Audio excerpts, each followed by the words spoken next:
Well, do we have a big show for you this week? A twofer again. And this is the almost like a continuation. It's from his story to our story plus 20. It's going to be a long show. Buckle up. Lots to listen to, lots to take in, lots to ponder, and a few hammers along the way. This is the Truth, Honour and Integrity Show. My name's Thomas Williams. Enjoy the show. The whole world is watching. There might be a lot more listening as well, and further afield. But this will be the longest show in terms of words in THI, our story. So buckle up and enjoy the ride. And having covered the Aryan narrative from his story to our story plus 20, that told the more modern story of the Aryans, this show goes back in time again and reveals more of the origins. This is more the story of how the Rus and Aryans met their gods at the time called the Urs, and also how they engaged with them. The story of Perun, the leader of the gods, alongside his wife Tara. But this is a story of potential and hope, and also a reminder of how far we have fallen as a collective peoples, not just the white race. This is not a show, it is a life lesson for us all. Take note of it, embrace it, and integrate it into every fibre of your being. The Santis Perun Vedas. This is an adapted translation from the Russian language to English, some of which I don't agree with in terms of translation and our modern way of interpreting words, and corrections will be pointed out and made along the way.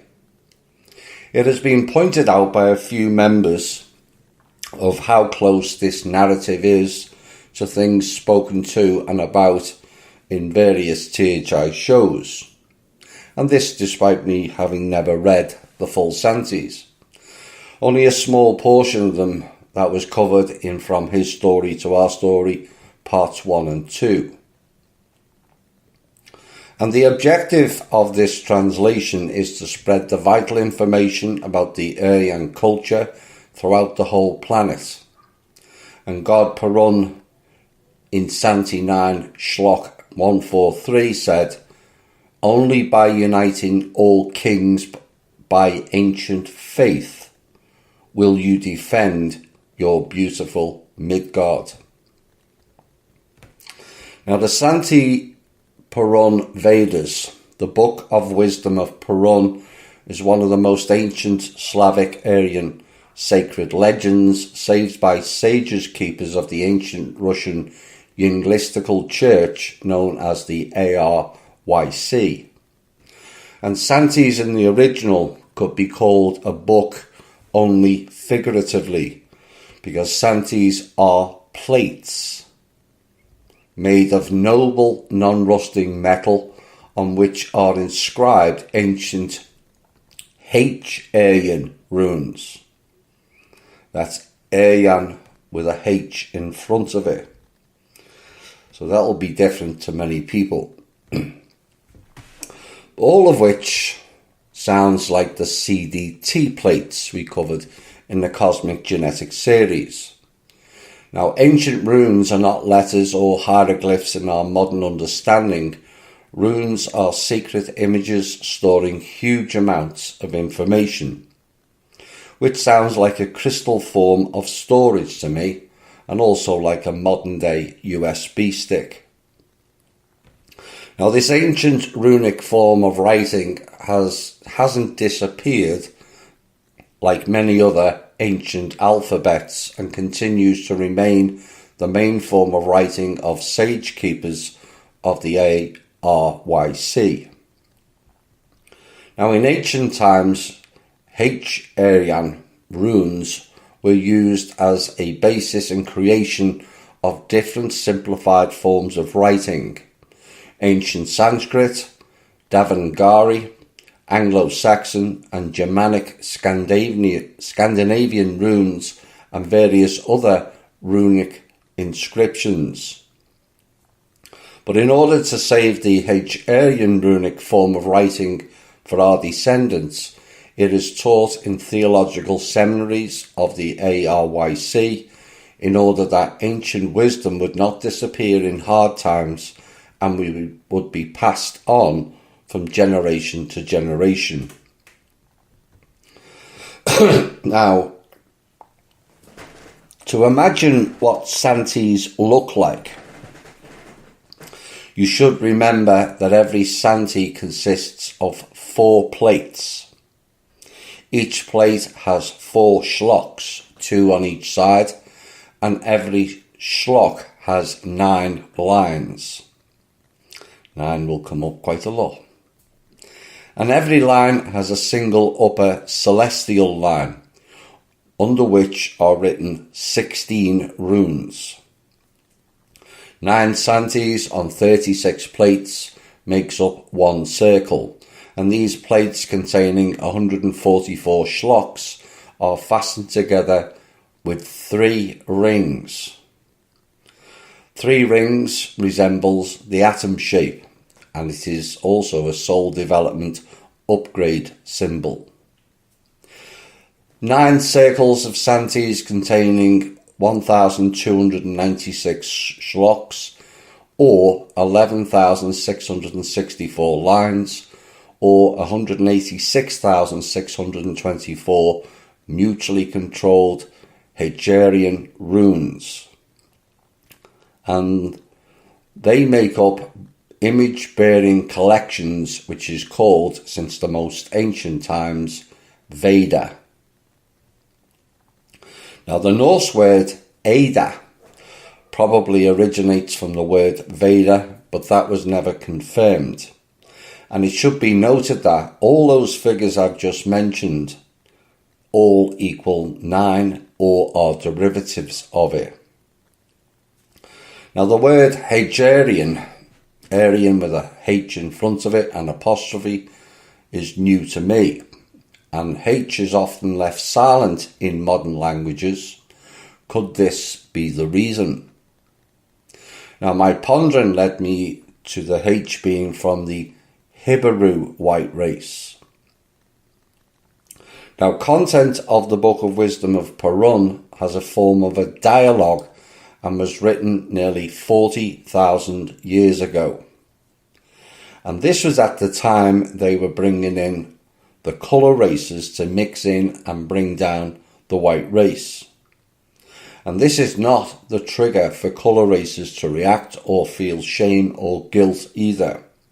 It is what it is, and my belief is they were all brought here as slaves. Now, what happened in the past should not be reflected in the now. Now, in the first circle, it is told what commandments gave to the nations of the great race and heavenly kin god Perun about forthcoming events over the time of the Svarovich circle and the 99 circles of life, which is 40,176 years, and many other. But the Book of Wisdom of Perun is only a small part of Aryan heritage. There are many more Santis, but they are kept hidden by sages keepers due to strategically important information which can't be released to the public at this moment. Maybe this will initiate furthermore.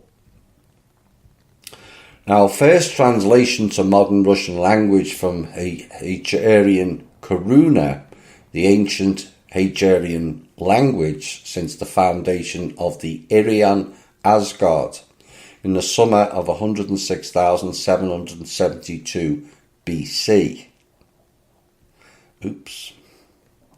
That's going back some time, isn't it? And the translation was done by Slavic sages in 1944. So 106,000 BC was around the time that war came and destroyed it all, which we covered in parts 1 and 2 of this series.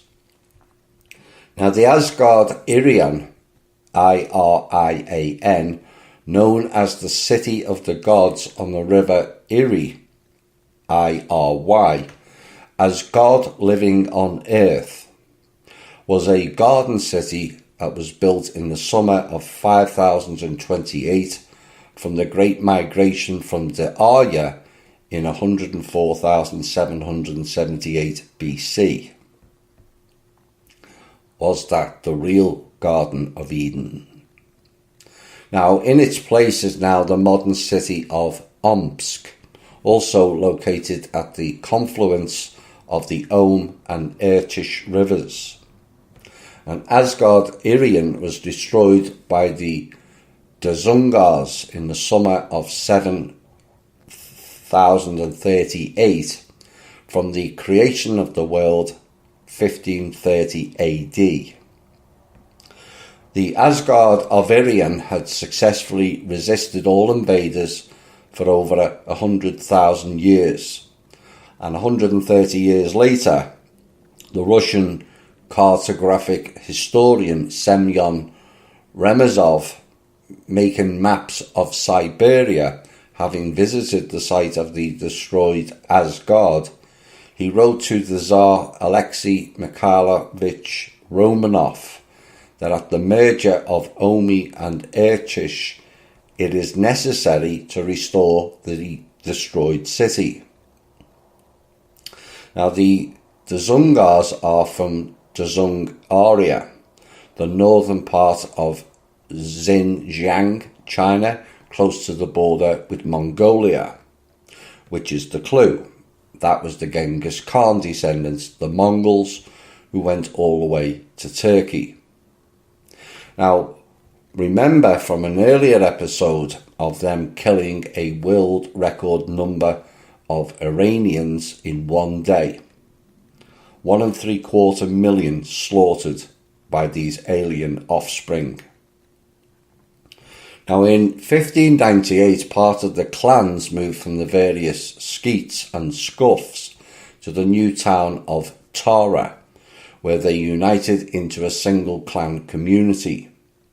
Now the city of Tara was founded in Leto, 3502 or 2006 BC, before the Second Dravidian campaign at the confluence of the Iri and Tara rivers. Now Leto is the mother of Apollo, and the connection to the Norse gods, Greek gods and the Rus and Urs all worked together long in the past. The Norse and Greek gods combined to wipe out the negative giants of the past, some of whom were known as the Titans. But after the Tara riots in 1772 AD, many members of the community were executed by order of Peter I, and the survivors fled to Erminsk Skeets, which is Skeets is like a name of a region, Sketes. But during the reign of Catherine II, the Old Believers' Yinglings moved to the place where Asgard stood. It was already the city of Omsk, built in 1716 on the site of the destroyed Asgard. Now in 1722, when by decree of His Imperial Majesty Peter I, a Romanov, all Russian subjects were ordered to take the oath, and then some disobedience followed from the Tara citizens and was counted for a rebellion. And therefore many Tara residents received the death penalty. For example, cutting off the head, hanging by the ribs. Others were impaled and pacified by punishment. And at this time, up to 500 houses of the best citizens were then torn apart. And from that time, the city of Tara has lost its former power, beauty and people. 200 years later, these same off-world usurpers, did it again in Russia, known by this time as the Bolsheviks. But did you know that the Romanovs are not really the Romanovs? They are the Holsteins.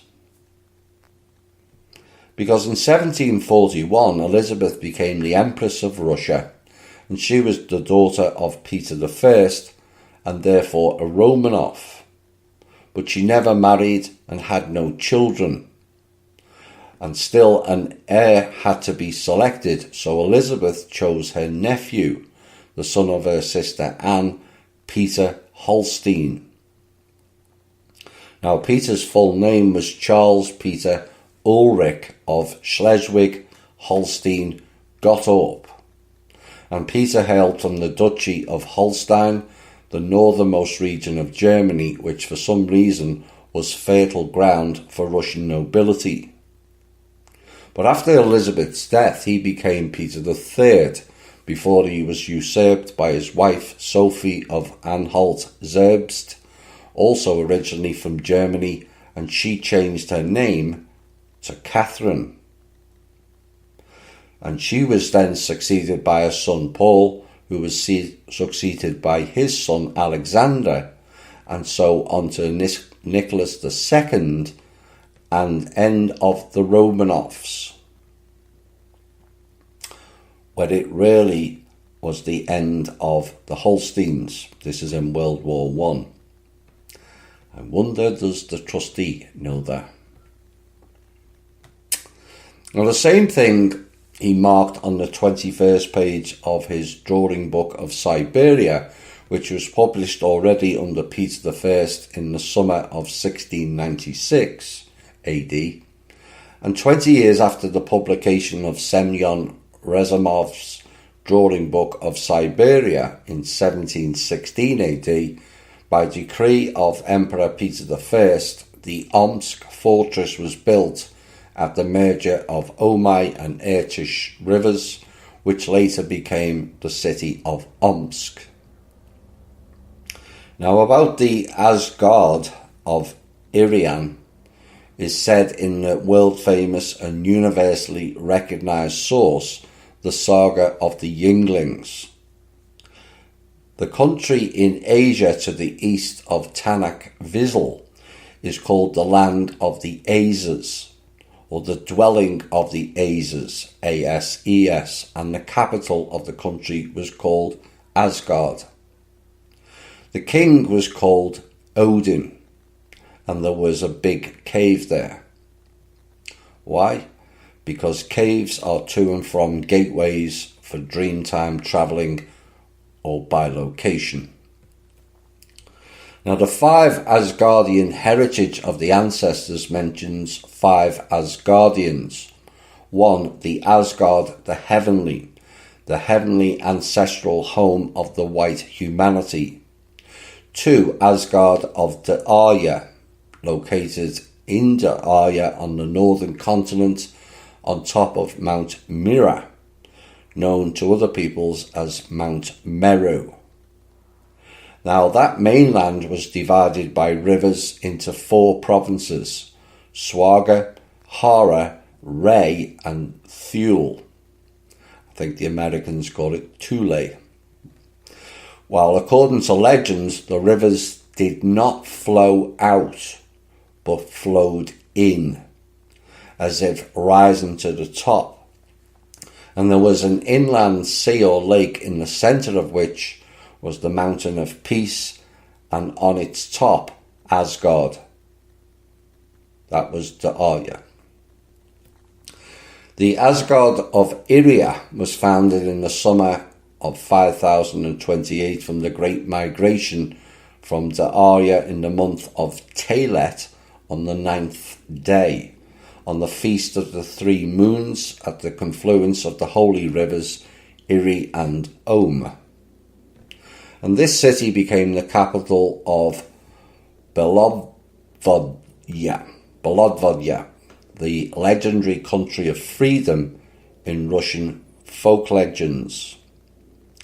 Bolodvodya is defined as a legendary land, the spiritual centre of the ancient faith, and also the White Brotherhood, a paradise located somewhere in the east. Now at present many people think Bolodvodya, now in Tibet, and I never, called Shambhala because there are mountain rivers that have a white colour. And in addition, Tibet is a mountainous eastern country. But it's interesting they name Tibet, taken over by the CIA, and potentially it could be called the House of Orange, given the coloured garb they wear. Are they usurpers? Now at the same time, many believe that the centre of the ancient faith and White Brotherhood is located at Shambhala, and the very concept of White Brotherhood stems from the degree of purity of spiritual aspirations. You see, nothing to do with colour of the skin. It stems from the degree of purity of spiritual aspirations. But it's interesting going back to Tibet and the Buddhist language of how they use the tone Om, which is the Russian river of one of the Asgards and the city of Omsk. Now some authors identify the astral home of the Aryans and Slavs with Bolodvodya, and in some spiritual sources it is called as the 5 or 7 rivers. And at the confluence of the sacred rivers of Iri and Om near the great temple of Inglia, known as the Great Temple of the Sacred Primary Fire, at the sacred stone Alatya, which descended from the heavens of White Man, the divine chariot. Now the divine chariot is a craft that is also referenced in India, Indonesia, and also Greece. Iri is mentioned as white heavenly purity water, all of which sounds like the milk ocean which now lies below the Himalayas. But the great temple was built of Ural stone and was 1,000 arshins or 2,333 feet in height from the base to the top of the Alatya mountain. It was a huge pyramidal structure of 4 temples, one above the other, located in the centre of the circle of the temple building. 2 temples were above ground and 2 underground, as above, so below. Now in the lowest temple sanctuary there was a labyrinth consisting of a large number of underground passages and also galleries, and these were underground passages under the Iri and Omu. Now in the storerooms of the great shrine temple of Inglia there was a huge amount of treasures of the holy race. Number 4, Asgard of Sogdian, the power of Sogdinia, or Sogdiana, was built to protect the southern borders of Rusinia, the holding on which the great race settled. Now Asgard Sogdi was located in Asia Minor. Many researchers believe that the capital was Ashgabat, but researcher Viktor Sherbakov believes that this is the city of Nisia, near Ashgabat. Now the soldiers of Asgard of Sogdia gave a worthy rebuff to the troops of Alexander the Great, and after the defeat of the troops of Alexander the Great, he was escorted to the priests in Asgardia of Iria, and this is what Nizami described as in the Iskander name, which is the name of another book. And proof of Sogdinia, as it's now called, resides on old names. It lies between the Oxus, Amu Darya, and the Jaxartes Syr Darya, Syrdarya, Syr Darya. Now the fifth one, Asgard Svityodsky. Asgard illuminated by the light of Odin, that means. And it was located on the territory of Scandinavia. And after the Great Fire, the merchants brought some disease, cholera or typhus, plague. When Asgard burned down, a new city called Uppsala was built in its place. Now we all know who the merchants were. The Hebrew Jewish, as they're called today. Yet again bringing proof it was they who started all the plagues, including the Black Death.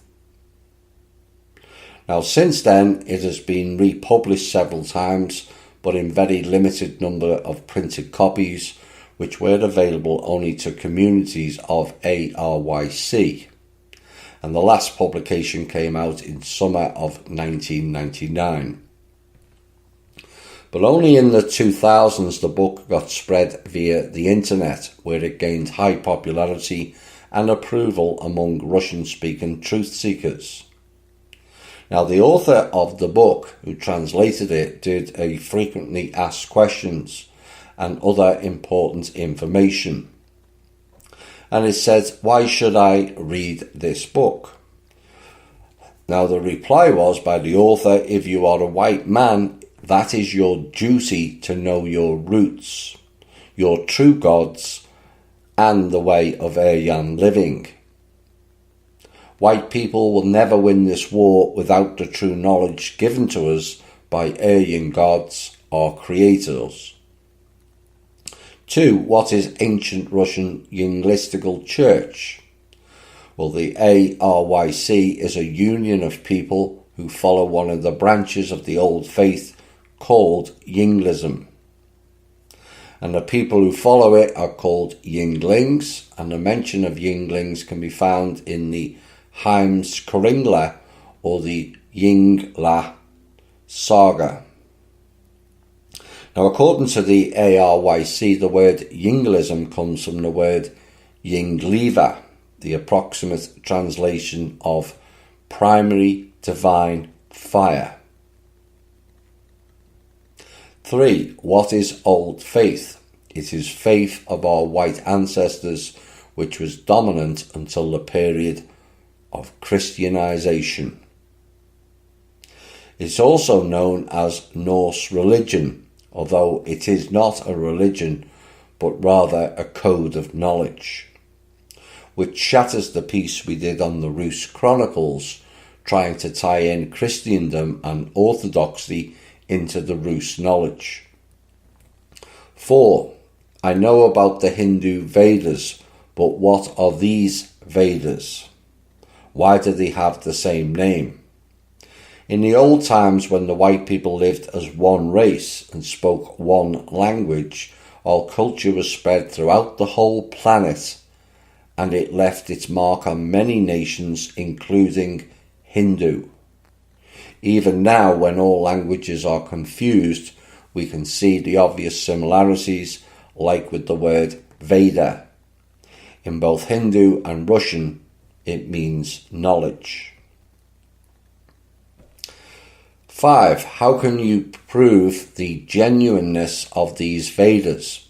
Can you show us the original source? The answer was we can't, and there is a strong reason for it. Alien enemies have been destroying Aryan knowledge since Christianization of our lands, and they're still doing it. That is why it is hidden. Moreover, nobody can prove the genuineness of other sacred books like the Bible. It's funny that no one questions the authenticity of that book, isn't it?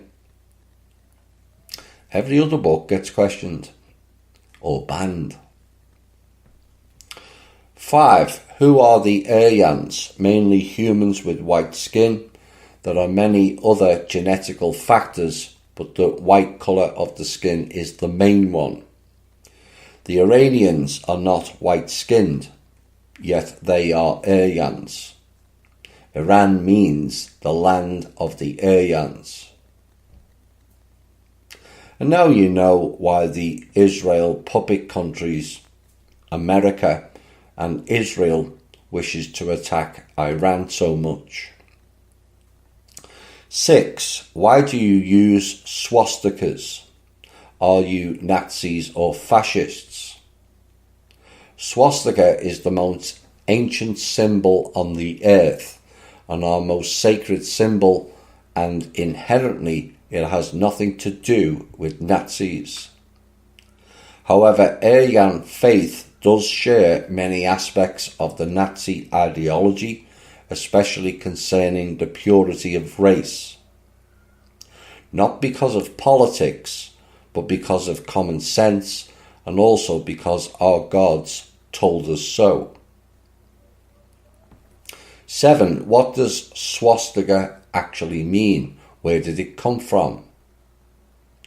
It is a cosmic symbol, but you'll have to understand its meaning on your own. 8. Who is Alexander Hainovich, and why do I have to know him? Alexander Hainovich is the leader of the ARYC. He is the man behind the last publication of the Slavic Aryan Vedas. He didn't translate runic texts, but he wrote commentaries for old and unknown words. He is considered by many Old Faith followers in Russia as an unofficial leader. However, Hainovich never agrees to it. 9. There is a white genocide going on. Why the hell should I spend my time on this strange book? This is not just a book. It is an instruction given to us directly from gods in case of the events which are happening on Midgard right now. White people are unlikely to succeed without this knowledge. 10. So I've read the book, got the point, what's next? Well, if you've read the book and understood its sense, you should spread it as far as you can and propagate it everywhere you can. You may not find approval of many people around the world, but there is no doubt you will find those who are capable of understanding the truth. Now, the following is a series of texts known as the Santis. Not surprisingly, there is 9 Santis and a total of 144 sections, which is also divisible by a 9. But before we start these texts, it is important you should understand the key points of the story. There is some advanced extraterrestrial civilization whom we call the Aryan gods. The author says we don't know for sure where they came from and when. That was the translator. But we know that they were behind creation of the white race on this planet. Now, the author may not know, but we do. These gods, which just means that they are advanced, soul-developed beings, not the god or source, came from Ursa Major and Ursa Minor. This planet itself, as I understand, was created in Ursa Major and brought here many, many years ago. My understanding is it is not 4.5 billion years old, but 13.5 billion years old. Although some have said as much as 23 billion years old. And these beings were known as the Urs. They came to teach the Rus, and they were the direct progenitors of the white race on this planet. The white race itself originated in the constellation Lyra, going back to the dawn of creation 950 billion years ago. In ancient times, on the North Pole consisted a continent called the Arya, that was also known as Hyperborea, Thule and Avalon in the past. The Aryan gods and the first white humans lived there, and then something happened and the continent got destroyed. We covered the how and why in parts 1 and 2. And so most of the inhabitants moved to the Eurasian continent. And the Book of Wisdom of Perun describes the events which happened after the destruction of the Arya. The first circle, complete Santis of Perun Vedas, consists of 9 circles. Every circle tells about one of 9 days when nations of the great race held conversations with the god Perun in Irian, Asgard. This song may trigger some people. Keepers of the Flames, the primary sacred fire. Right, the first Santi. This first Santi brings life lessons and how to be, plus how to avoid your own descent into the pit of an alien making. It reveals who they are, where they are from, and also what they stand for. 1. When in the city of gods in the Irian Asgard, on confluence of the sacred rivers Iri and Om, near the great temple of Yingliva, at the sacred stone Alatia, which descended from the skies in Vitmanas, the divine chariot. The sacred stone came from the skies. The great radiance and blaze surrounded it, and when it went down to earth, the flying divine chariot by which the gods and humans travelled between earths. Yes, we travelled in spacecraft. There also existed Vitmaras, big flying ships capable of carrying up to 144 Vitmanas inside. And in Hindu Vedas, such ships are called Vimanas because of distortion in translation from Aryan language to Sanskrit. 2. Gathered met near the heavenly Vitmana. Aryan, Aryan, Rusin and Svyatoris kings. Kins. Leaders and warriors of all kins of the great race. Now the four initial kins of the white race, they differed from each other by the colour of their eyes. It was suggested that, but unconfirmed sources state that Aryan had green eyes, Aryan had grey eyes, Rusin had brown eyes, and Svyatoris had blue eyes. And the colour of their eyes are explained by a colour of a star, which shined in a system from which each kin arrived. Now the heavenly kin and the great race, in the text for some reason the four kins are divided into 2 groups. The great race, the Aryan and Aryan, and the heavenly kin, Rusin and Svyatoris, were joined together.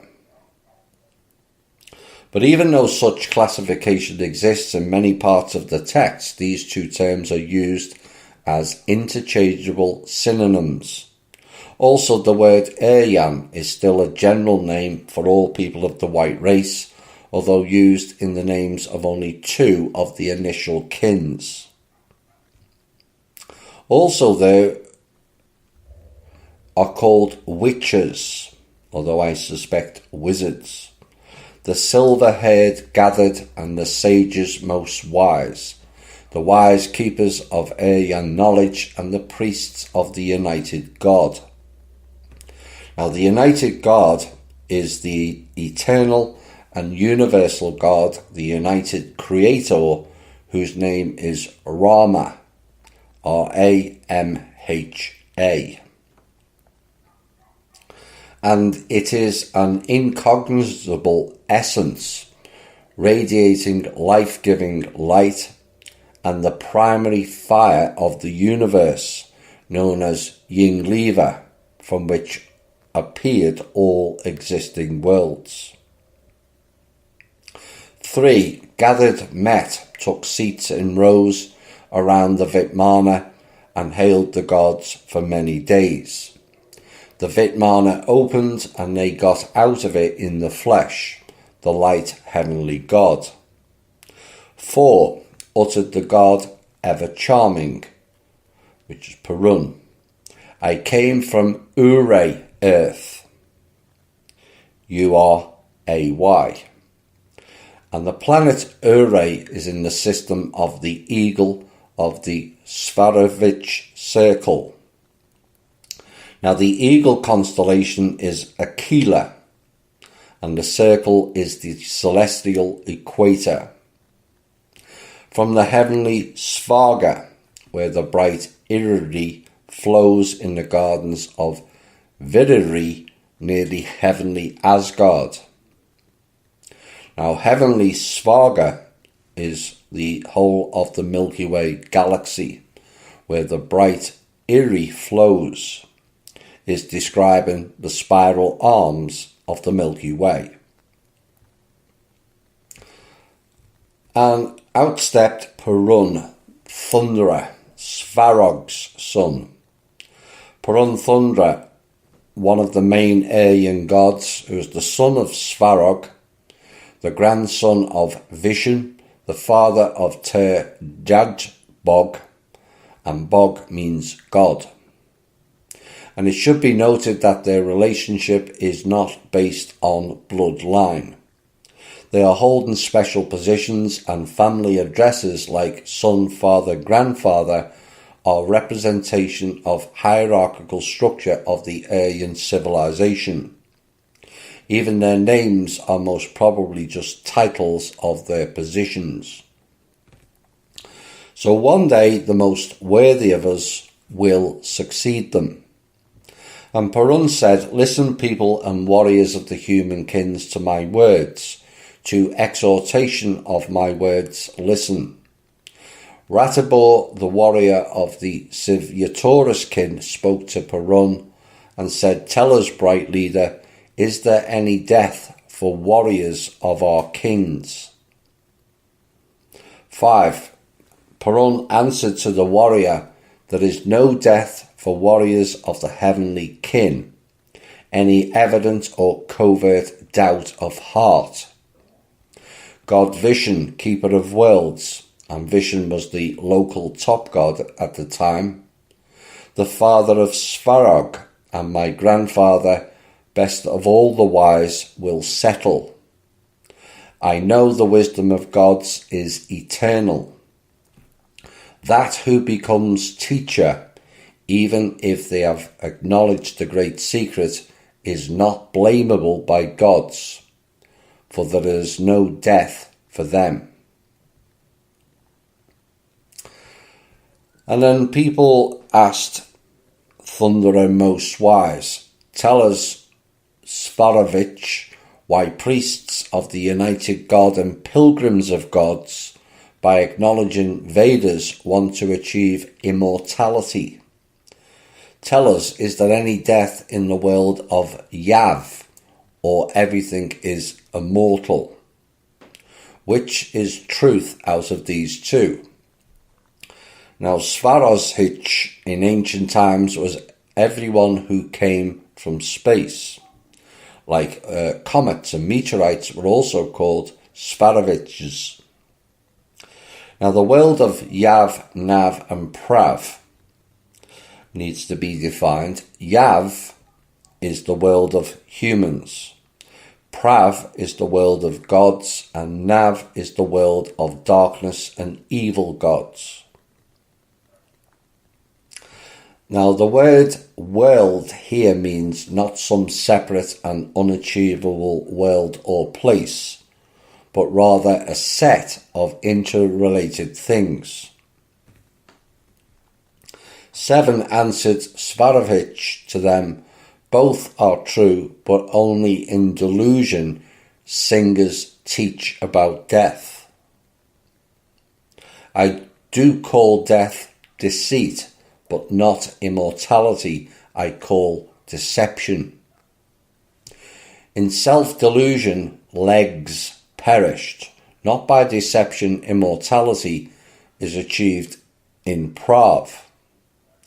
Death is not like a fox devouring the living, perceivable form it does not have. You observe death in environment, but you won't find it for yourselves. Now, legs, originally legi, L-E-G-I, were the messengers of gods who informed the people of the race about the will and the advice of the light gods. In Christianity, fallen legs are called angels. Now, there are names honouring them, like Oleg, the grandson of Leg, or Olga, the granddaughter of Leg. 8. Other people think that Udruzek, the god of the dead, is different from death, and your road into the world of Prav is immortal. It stays in your souls and spirit. The same God reigns in the world of the ancestors. He favours the good, but with not good he is not favourable. And by behest of Ud-Urzek in human children manifests anger, delusion and death, which take greed's appearance. 9. Self-misled human will never achieve unity with soul. In power of death, lost humans go this way, and when they die, again and again in the world of Nav, they reach. When their feelings go astray, that's why death is called Marina. Marina is the goddess of death and winter. Marzana is the Polish and Slavic form. That won't please one of our members. Anyway, the tradition of burning or drowning an effigy of Marzana to celebrate the end of winter is a folk custom that survives in the Czech Republic, Poland, Lithuania and Slovakia. 10. Carried away by their deeds in chase of its fruits, they continue to go this way and don't overcome death. Instead of tending towards righteous aims, as conscience calls, human child born on Midgard will circle in ring of enjoyment, and on this way death awaits it. Circle in ring. Loop. Midgard is the ancient Aryan name of this planet. 11. This great delusion of feelings merging with futile aims moves towards hell on the futile road. Affected by connections with futile aims and thinking about them day and night, your innermost self will begin to worship outer world of Yav, which is hell. Originally, Peklo is the world of darkness. Outer world of Yav is the externalization theme again. You need the inner world of the self and Yav. 12. In the world of Yav manifested through kin, the first thing striking people is desire for another's, which soon entails anger and lust. And these three dark products leads foolish people to death, but in the world of Yav, only firm people in whom governs conscience with firmness always defeat death. 13. With directed thought, disquieted feelings appeasing, with neglect you should fight them. There is no death for such, for they have overcame with knowledge passions and surpassed death. But a human longing for lust, following passions, perishes. But having defeated vicious desires, human blows off all dust of passion. 14. For all beings and humans, hell seems to be pitch darkness. With insanity they rush with unconcern to their downfall.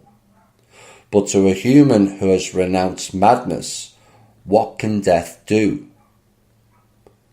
But that who refuses to possess ancient knowledge, let him not think about anything else, as if he had got rid of his life power.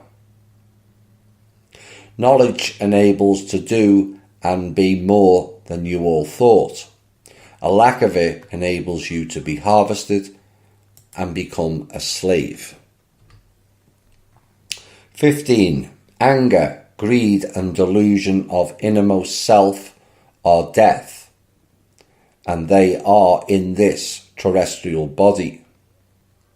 Human who has acknowledged wisdom, his gods and ancestors, knows that death is born this way and death does not scare him here. In his field, death disappears, just like disappears mortal when getting into field of death. 16. Then Odin, the warrior of the H-Aryan kin, asked Perun, tell us why sages say that they are performing bloodless sacrifices. Humans can achieve bliss, worlds of prav, purest, everlasting.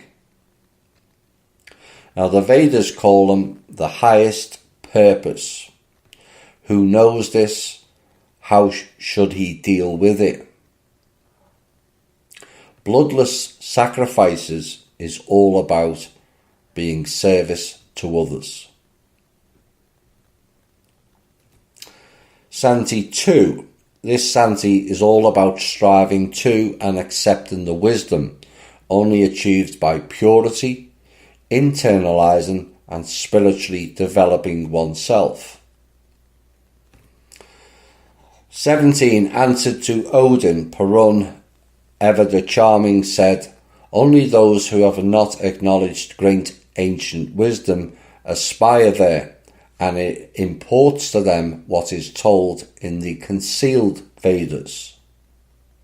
The one who is free from vicious desires aspires higher by means of the highest spiritual development, rejecting vicious ways of development.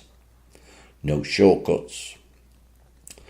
In other words, those who live with purity will automatically gain the knowledge and the higher wisdom. It means there is less researching and the knowledge comes to you. 18. You live by the laws of Rita and by laws of God-kin, the united creator. For by these laws live all worlds and earths in all universes, all of which was created by the great Rama.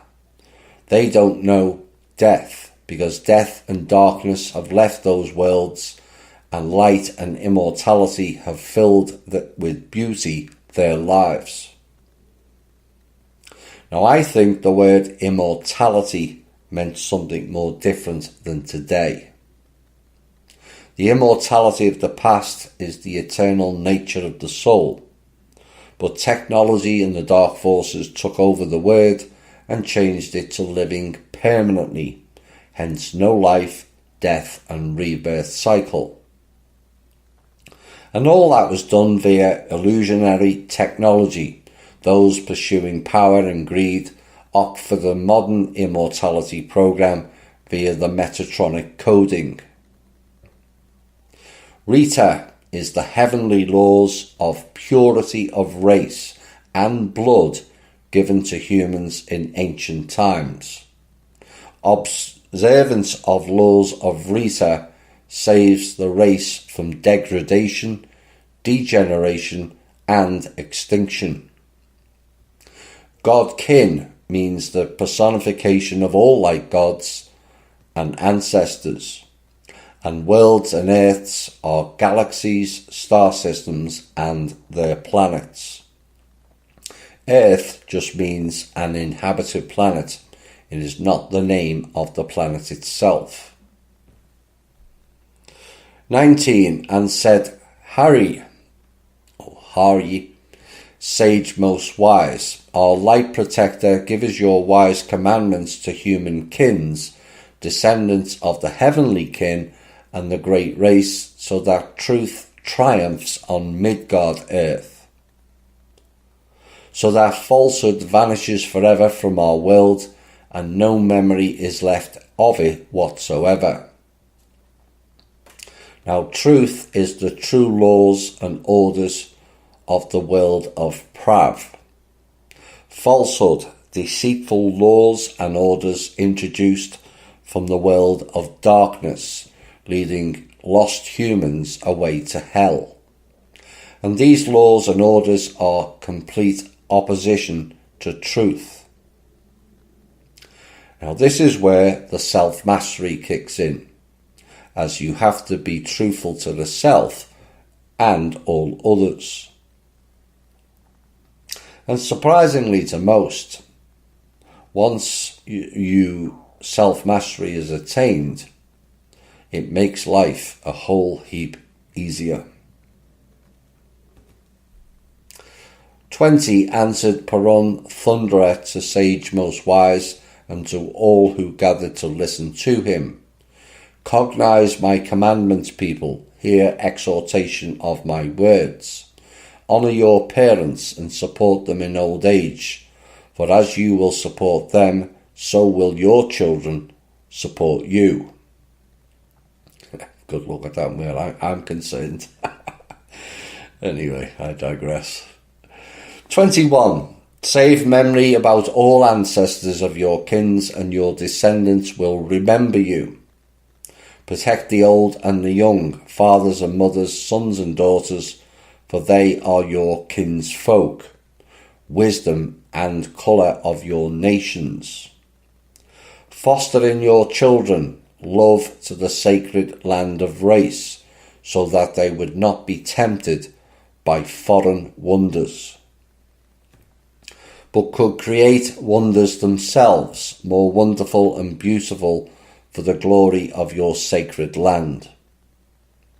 Now, nations means races, not countries in the Vedas time. 22. Don't create miracles for the benefit of yourself, but create miracles for the benefit of your kin and the heavenly kin. Help your neighbour in his trouble, for when trouble comes to you, your neighbours will help you. Do kind deeds for the glory of your kin and your ancestors, and you will acquire protection of your light gods. 23. Assist with all your powers in building temples and sanctuaries. Protect God's wisdom, the ancient wisdom. Wash your hands after your deeds, because those who do not wash their hands lose God's power. Purify yourselves in waters of Iri, the river which flows in the sacred land, to wash your white body, to sanctify it with God's power. And it also perhaps is signifying water is the source of life. and the fact that this planet has living water. 24. Consolidate heavenly law on your land, which the light gods gave to you. Honour Russell days. Observe God's holidays. Do not forget your gods. Burn in glory of your gods' incenses, and you will acquire goodwill and the grace of your gods. 25. Do not offend your neighbours. Live in peace and concord with them. Do not humiliate dignity of other people, and your dignity will not be humiliated. Do not offend people of other faiths, for God created is single over all planets and over all worlds. 26. Do not sell your land for gold and silver, for you shall curse upon yourselves, and there will never be forgiveness to you. Protect the land of yours and defeat all enemies of the race with weapon right. And that was a warning about and against the trading shekel people, who used to trade as a means to gain power. 27. Protect kings of Rusin and Taurus from alien enemies, who come to your lands with evil intentions and weapons. Do not boast of your power before battle, but boast of it after battle. Keep in secret wisdom of gods. Do not give secret wisdom to pagans. Now, protecting the kings of Rusin and Taurus, it is told about some kind of vulnerability that the Aryan and H-Aryan kings don't have, but Rusin and Taurus kings do have. Pagans are adherents of a different faith religion, which shatters the myth that Rus, Aryans and slaves were born out of paganism. They weren't. 28. Do not convince those people who do not want to hear you and heed your words. Protect your temples and sanctuaries from desecration of pagans. If you won't protect the shrines of the sacred race and the faith of your ancestors, years of sorrow and suffering will visit you. Not convincing people is an important lesson. Remember, we are here to plant the seeds only, not to grow them. 29. That who escapes from his land to foreign in search of easy life is apostate of his kin, and there is no forgiveness for him, for gods will turn away from him. Do not rejoice at others' sorrow, for he who rejoices at others' sorrow is calling it upon himself. Do not say spiteful things, and do not laugh at those who love you, but answer to love with love and acquire protection of your gods. Love your neighbour if he is worth it. Now, love your neighbour if he is worth it. This commandment implies that you should love and respect only those people who are worth it, but not everyone, including enemies like Christianity teaches. 30. Do not marry brother, his sister, son, his mother, for you will anger the gods and ruin kin's blood. Do not marry black-skinned, for you will defile home and destroy your kin. But marry white-skinned, you will glorify your home and continue your kin. Women, do not wear manly clothes, for you will lose your femininity. But wear what you are supposed to. Do not marry or mate with black-skinned in today's offended by everything crew, be seen today as being racist. And yet racism does not exist in its traditional form. It is geneticism as to why we mistrust each other, and that also explains this particular stance. It is not offensive or demeaning. It's just that the mixing goes against the race's best outcome. Now, diversity is fine by choice, but sadly, since these were written, diversity means to destroy one race of humans. 31. Do not dissolve marriage sanctified by gods, for you will go against the Lord of God, the united Creator, and lose your happiness. A child should not be killed inside a mother's womb, for that who kills a child in a womb will call on the anger of God, the united Creator, upon himself. 32. Wives, love your husbands, for they are your protection and support, and of all your kin. Do not drink a lot of intoxicating drinks. No limit in drinking. For those who drinks a lot loses his or her human appearance. That passage will bother quite a few people, even in our own group. But why would it say we would lose our appearance? Well, think host possession, al-gahul, meaning alcohol is the ghost spirit. And remember, alcohol and wine were introduced here by the aliens of darkness for the temptation into the world of Nav. Right, on we go to 73. There's 9 in total. And this Santi brings us life lessons. Observe, don't absorb, caring and sharing, plus need not greed. And all valuable lessons for us all to embrace. 33. Sage Savayata said to Parun, ever charming, what does your last commandment mean? Tell us. And Parun spoke to all gathered people, and he said, recall, people of the great race, the legend about the sons of Thor, which was saved in the sacred Vedas, given to you by my son Tar Dyadbog. And it's told about Santi's Dajbog, Vedas currently unreleased.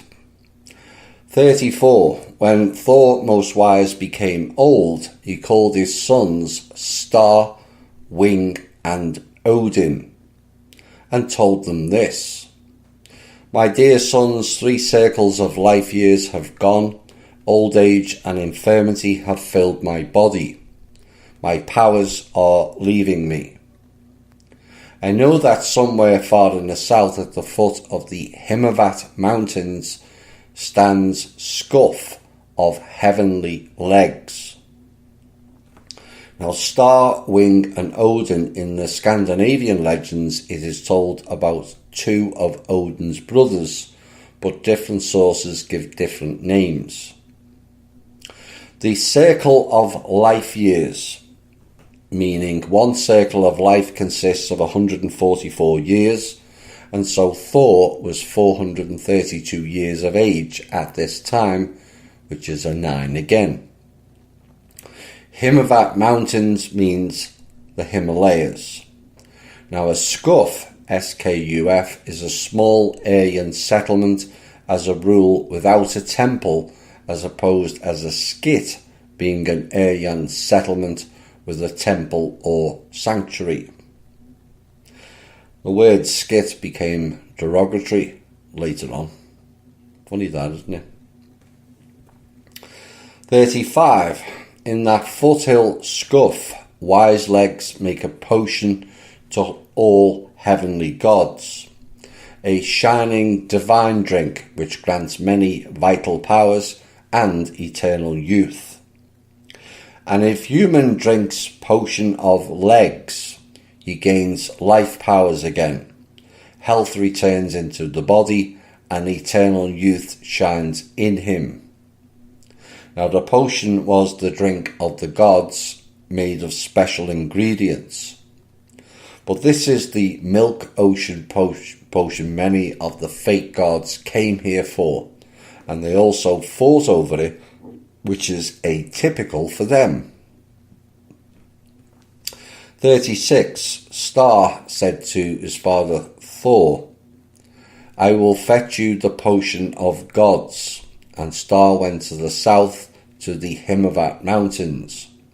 And for a long time Thor waited for his oldest son.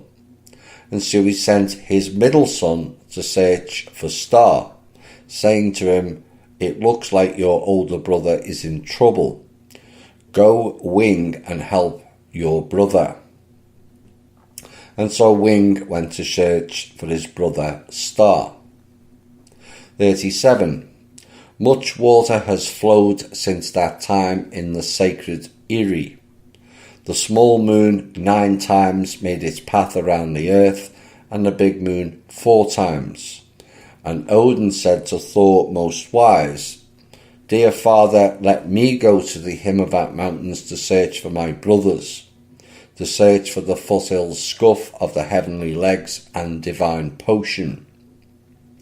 Now the small moon is Fata, that had an orbital period of 13 days, which means he was gone 288 days.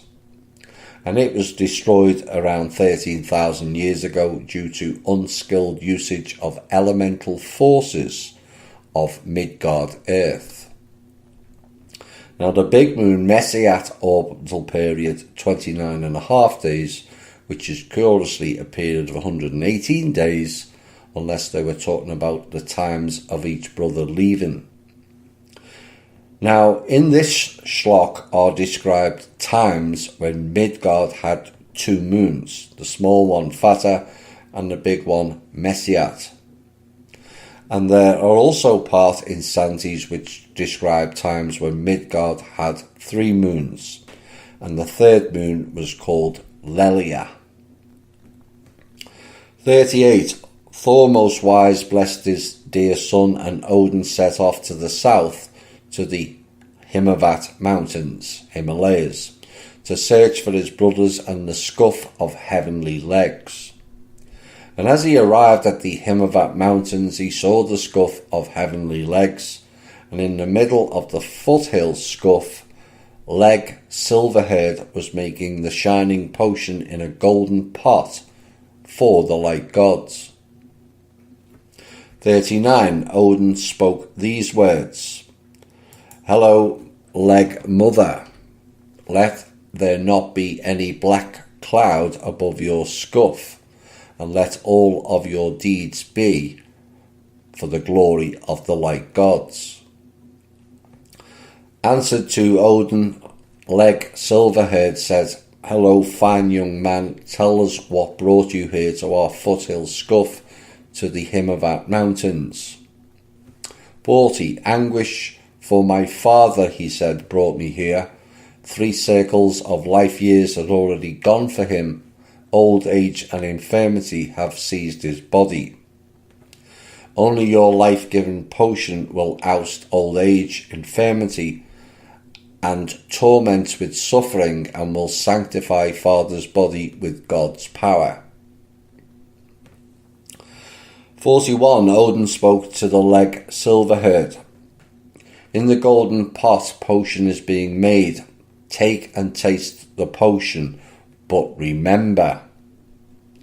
The first cup grants power, gets rid of pain, fatigue, and infirmity. The second cup grants joy and eternal youth, and gets rid of oppressive old age. The third cup is superfluous for people. It turns human into an animal. And that is a lesson in need, not greed. something that has befallen too many now and into the past. 42. 2 fine young men had come before you, but didn't listen to my words and drank 3 cups each. And now they are like animals pasturing on meadow behind our foothill scuff. And she showed them to Odin, and he recognized his brothers. They were pasturing like cattle on a green meadow. It's that old non-listening problem again. And why do so many people ask for advice and when given it, do the exact opposite? What is the point of asking for advice if you're not going to take it? 43. And heart of Odin filled with great sorrow for his brothers, and he took the cup with potion and drank it all at once. Sorrow left, great powers filled his body, and appeared desire to drink another cup in order to get eternal youth like the light gods have. 44. He drank another cup, joy and eternal youth filled his body, and appeared great desire to drink the 3rd cup. But then Odin remembered the words of the silver-haired leg, and he didn't drink any more. But he filled his travelling jug with 2 cups of potion for his father. And what this reveals is the temptation will always be there. And it depends on your own willpower to avoid it. This is the seducement that the dark use we talk about. Observe, don't absorb it. 45. And made Odin hymn prayers for light gods and called them to help his brothers. The light gods came to the call of Odin and returned mind to his brothers Star and Wing, and blessed light gods their journey. The brothers returned to the father's house, and Odin gave the potion to his father. That sounds like a get out of jail free card to me, and that is not a good look in my opinion. Consequences of their own actions should have unfolded here for the remainder of that lifetime to enable them to gain wisdom, in my opinion. 46. Thor most wise drank the 1st cup. Illness and infirmity left his body, and great powers filled his mind and body. The 2nd cup, Thor most wise rejected to drink, but poured it out onto the roots of old dried trees, oak, birch and ash. And they acquired great powers, and their green leaves blossomed out on their tops. And that is the essence of caring and sharing. 47. Thor said to his sons these words: I have no need in eternal youth. I have lived a long life given to me by the Creator, Rama. Let these trees give a lot of powers to you, my dear sons, and to all descendants of your kins, in all times from circle to circle. Plant the seeds of these trees near mansions of your kins, and look after them like your children. Now, from circle to circle in ancient times, when people had a different calendar called a year circle, and calculation of that time was done not with centuries, 100 years, but with circles, 16 years, and circles of life, 144 years. That 144 has got nothing to do with the biblical book. That is another overlay. And this was due to the fact that hexadecimal numeration was used, but not decimal. 144 divided by 16 equals 9. 48. From that time, kings of the great race and descendants of the heavenly kin kept 3 trees of life and great power. In an hour of need and on holidays, they come to those trees which gave the power of life and receive a lot of powers, and glorify like gods and ancestors most wise for the good deeds and in the glory of all kings of the great race. Santi 4. In this section it teaches us about truth, knowledge, wisdom, nature, and also serving a higher purpose. Life lessons of how to be and how not to be, service to others, not just the self. And this Santi should replace the Bible for all children. 49. De Arjen Roden. Kodarad questioned Perun. Now, a Roden was the chosen leader of several related kins, Rodan. Tell us, God ever charming, why many sages give vow of silence and tell that they are aspiring to the understanding of the Vedas. Is there any truth in a vow of silence? Does sage with silence come to speechless cognition of truth or not? Perun answered to Kodarad, there is no sense in vow of silence, because silence cannot cognize ancient Vedas with heart. And the ancient Vedas do not penetrate his heart. Ancient Vedas are only cognized by the living word. And where Veda's word is heard, their hearts begin to cognize its great essence. That is talk to the power of the spoken word, which can become plural with an S on the front and on the end. Ponder on that. 51. Many people think that those who know all the Vedas are sinless, even when committing evil.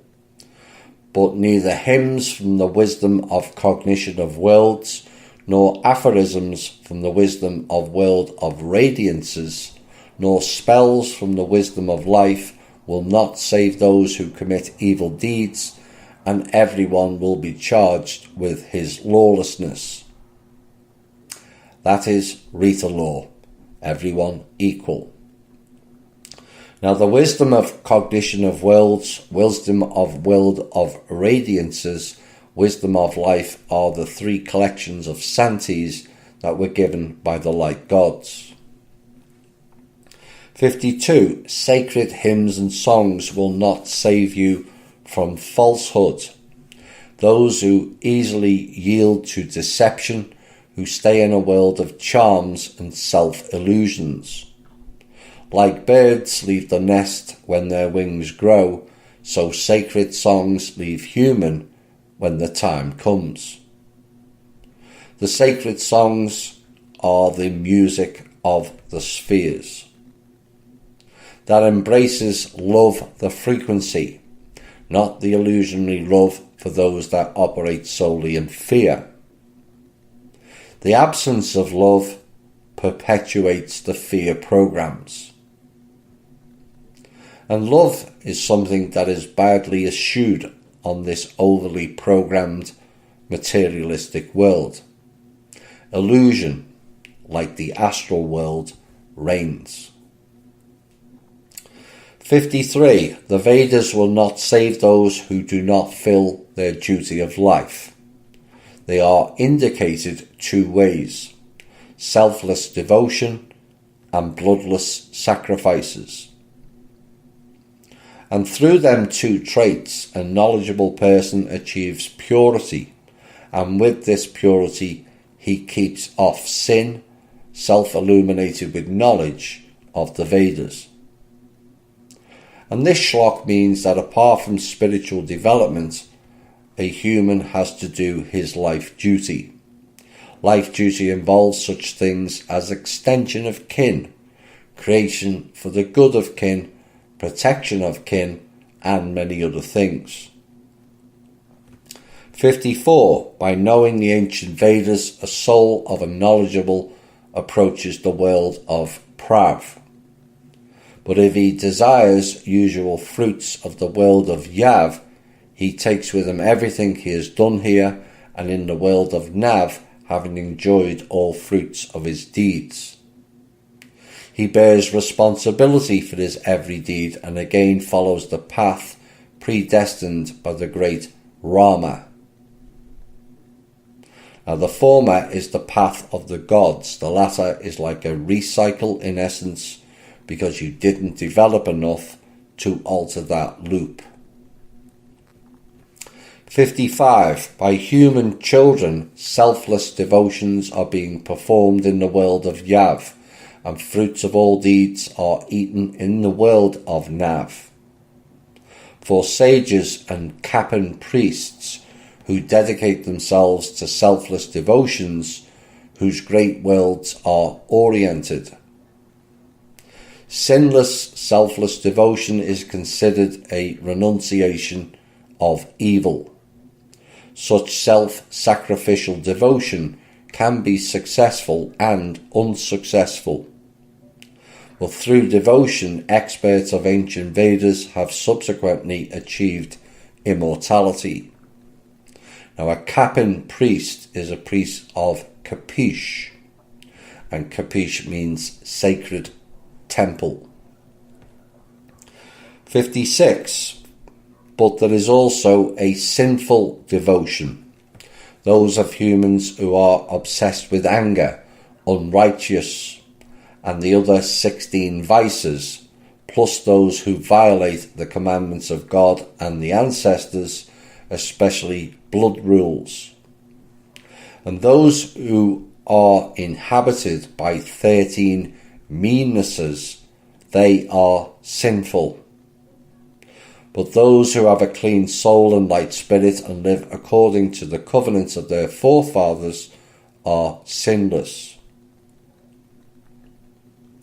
57. Unrighteous anger, lust, greed, delusion, carnality, cruelty, grumble, vainglory, despondency, attraction, envy, aversion, libertinism, desire for another's, oppression and malice.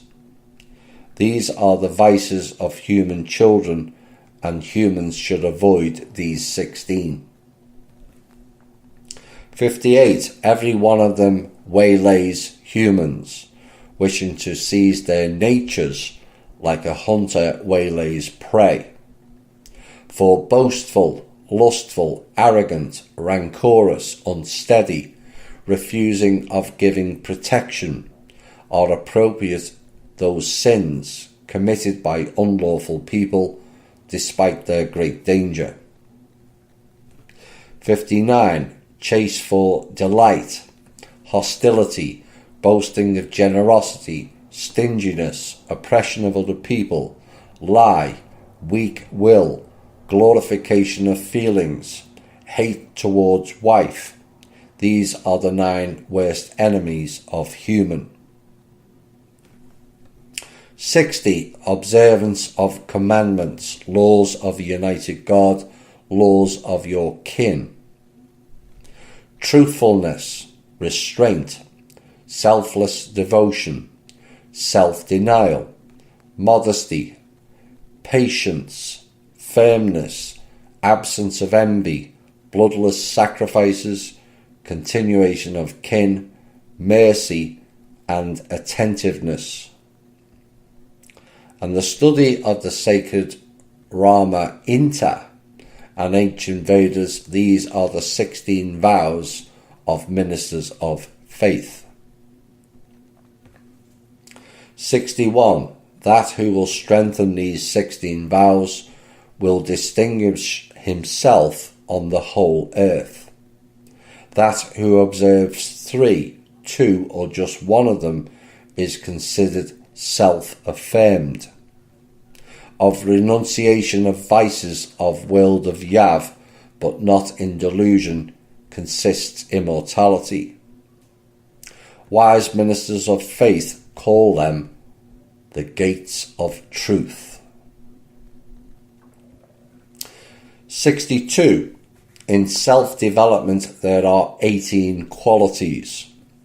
Restraint in action, inaction and purposefulness, eradication of injustice, blame, false pride, brutish desires, unrighteous anger, despondency, greed, envy, malevolence, irritation, anxiety, forgetfulness, verbosity and conceit.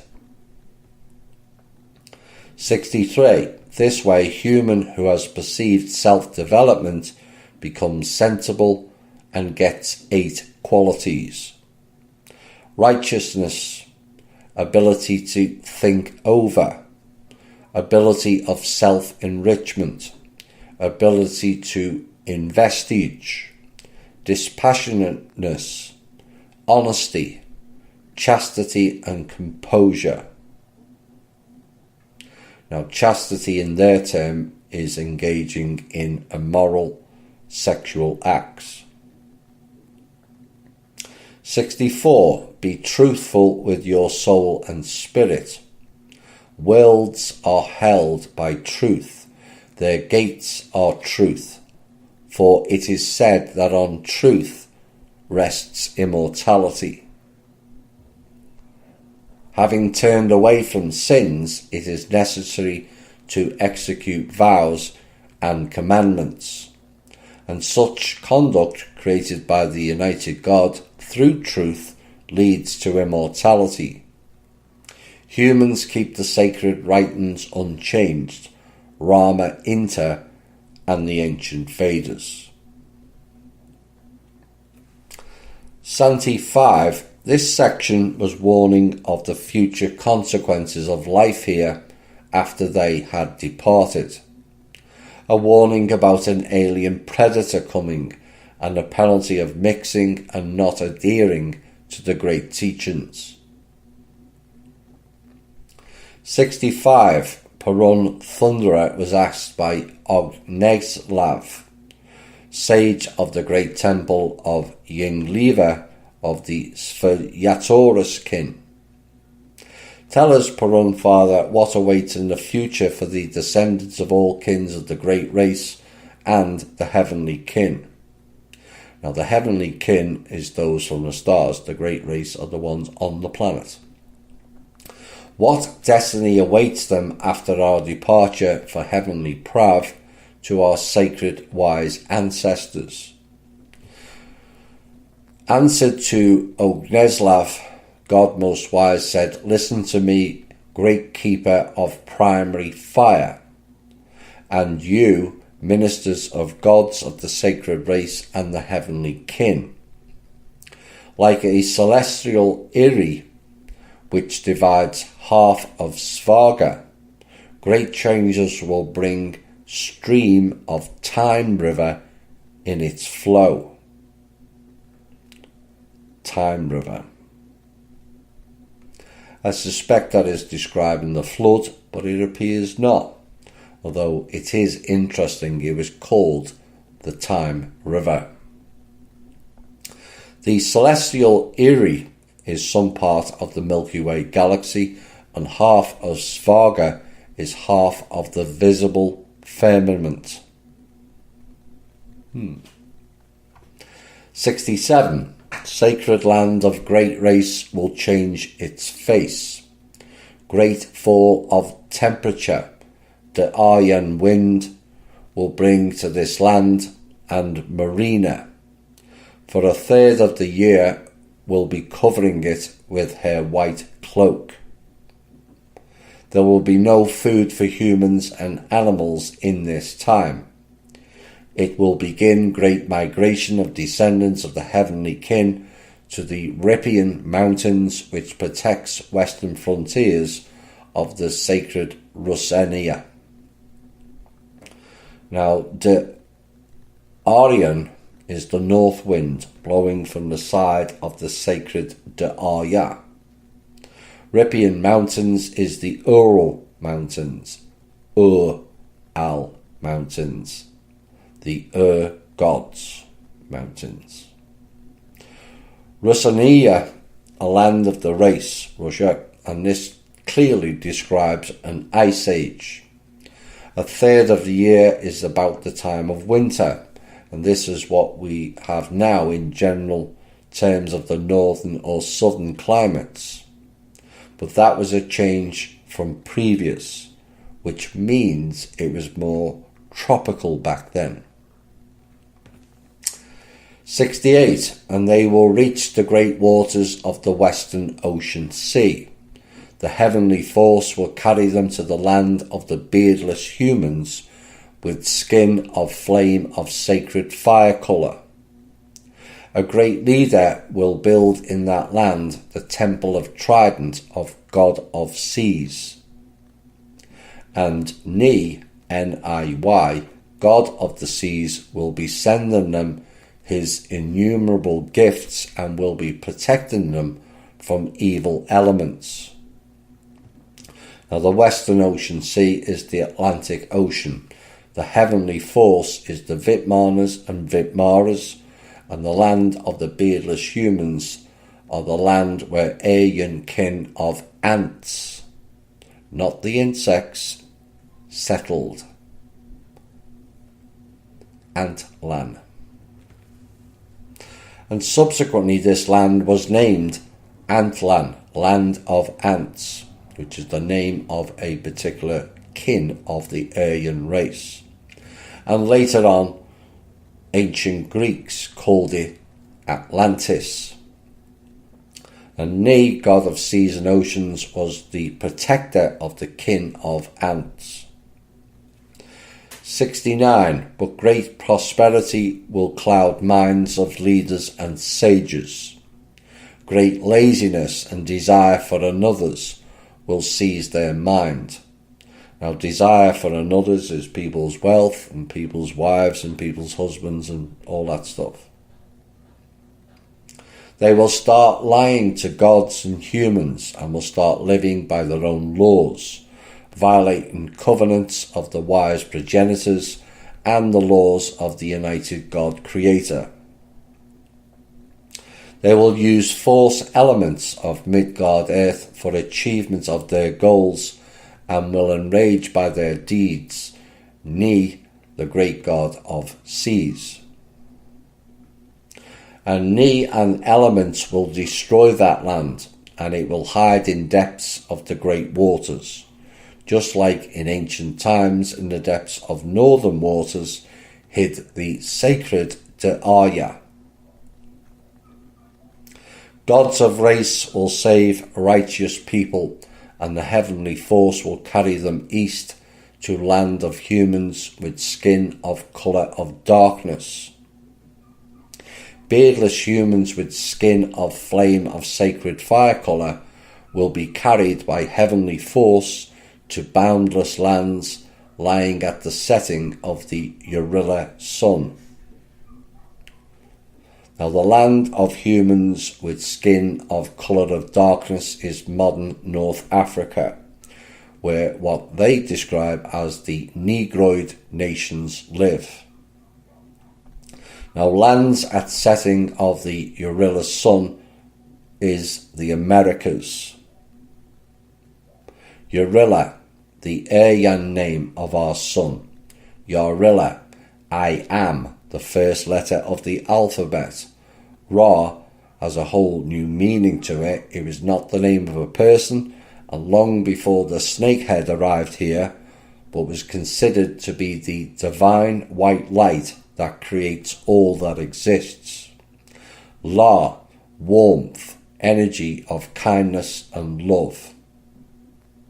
And so in total we have I am light and warmth, which equals the sun.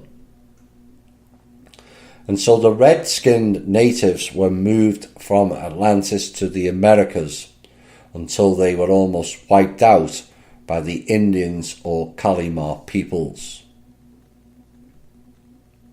And having been to Utah again recently, I observed the populace there, and thoughts flashed to, was I looking at the descendants of the Rus?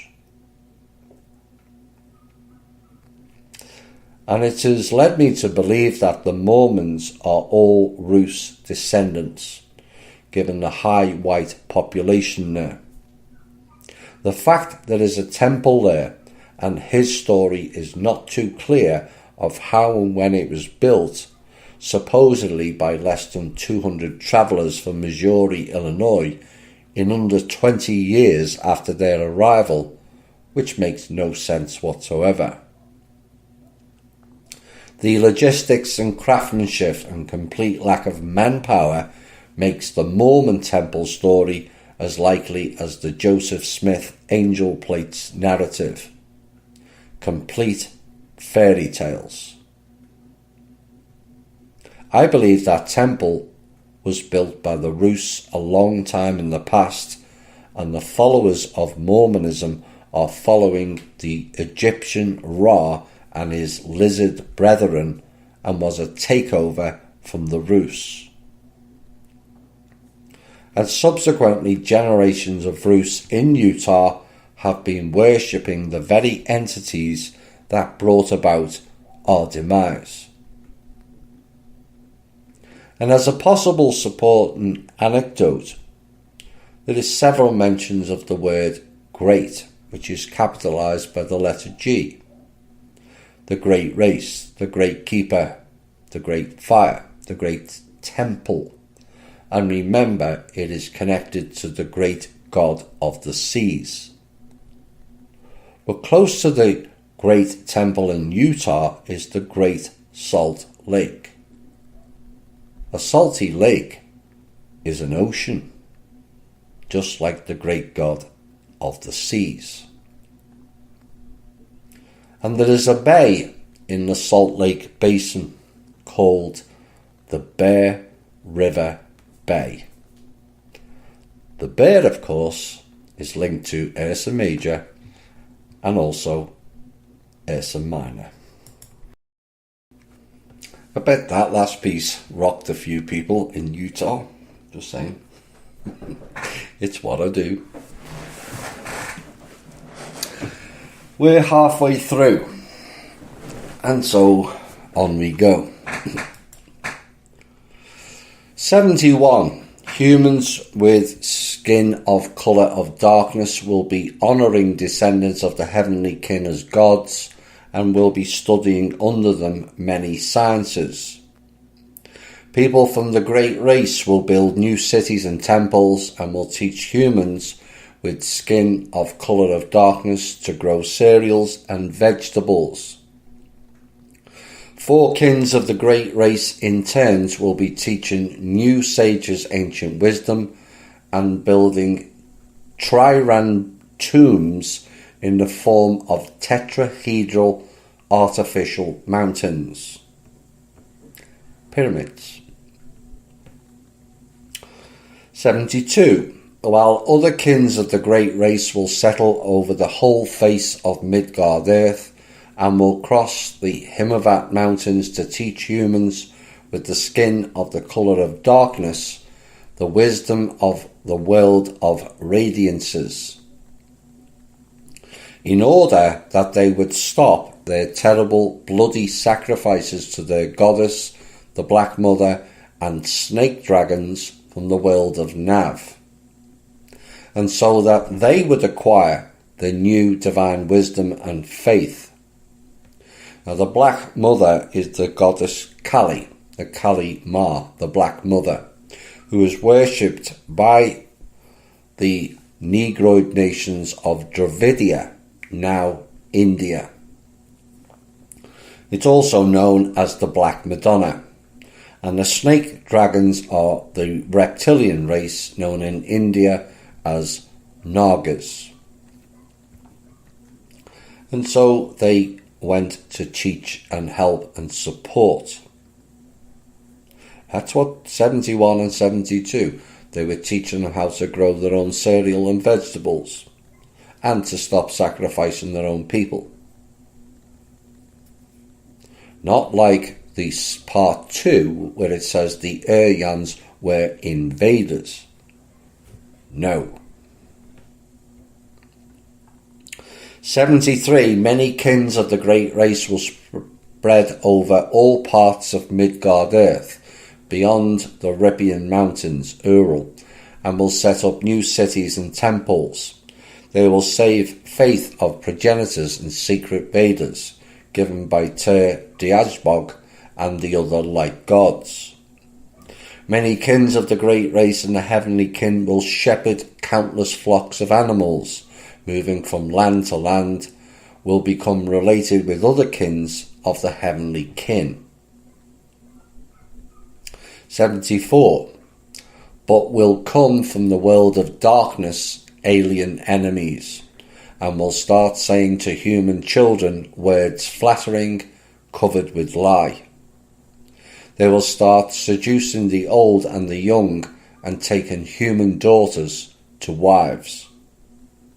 They will interbreed amongst themselves, amongst humans, and amongst animals.